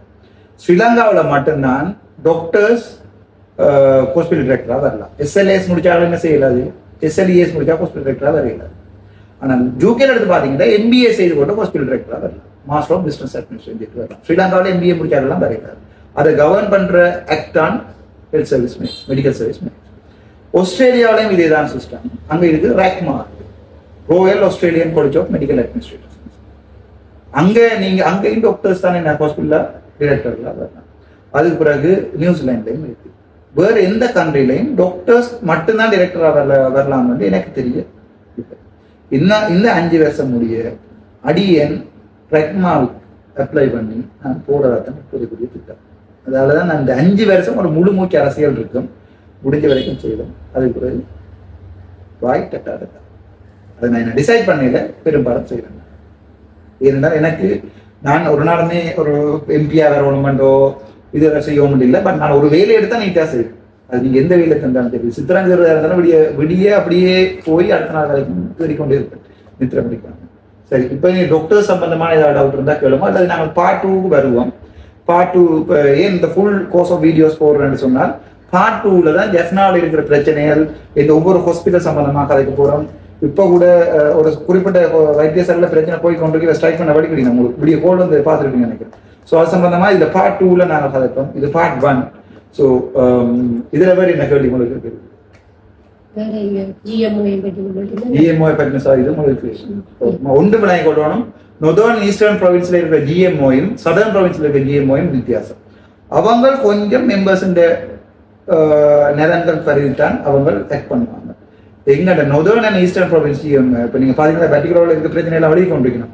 வடக்கு கிழக்குல மட்டும்தான் தன்னிச்சையான ஒரு மிலேச்சத்தனமான கொடுங்கோலான ஒரு ஹாஸ்பிட்டல் டிரெக்டர் திருப்பி கதைச்சா எம்பி ஆகிற அளவுக்கு ஒரு முட்டாள்தனமான GMO கொண்டிருக்கிறது வடக்கு மாநிலத்திலையும் கிழக்கு மாநிலத்திலும். ஆனால் வெகு விரைவில் இந்த முட்டாளர்களுக்குரிய பதில் பாராளுமன்றத்தின் மூலம் இருக்கும்.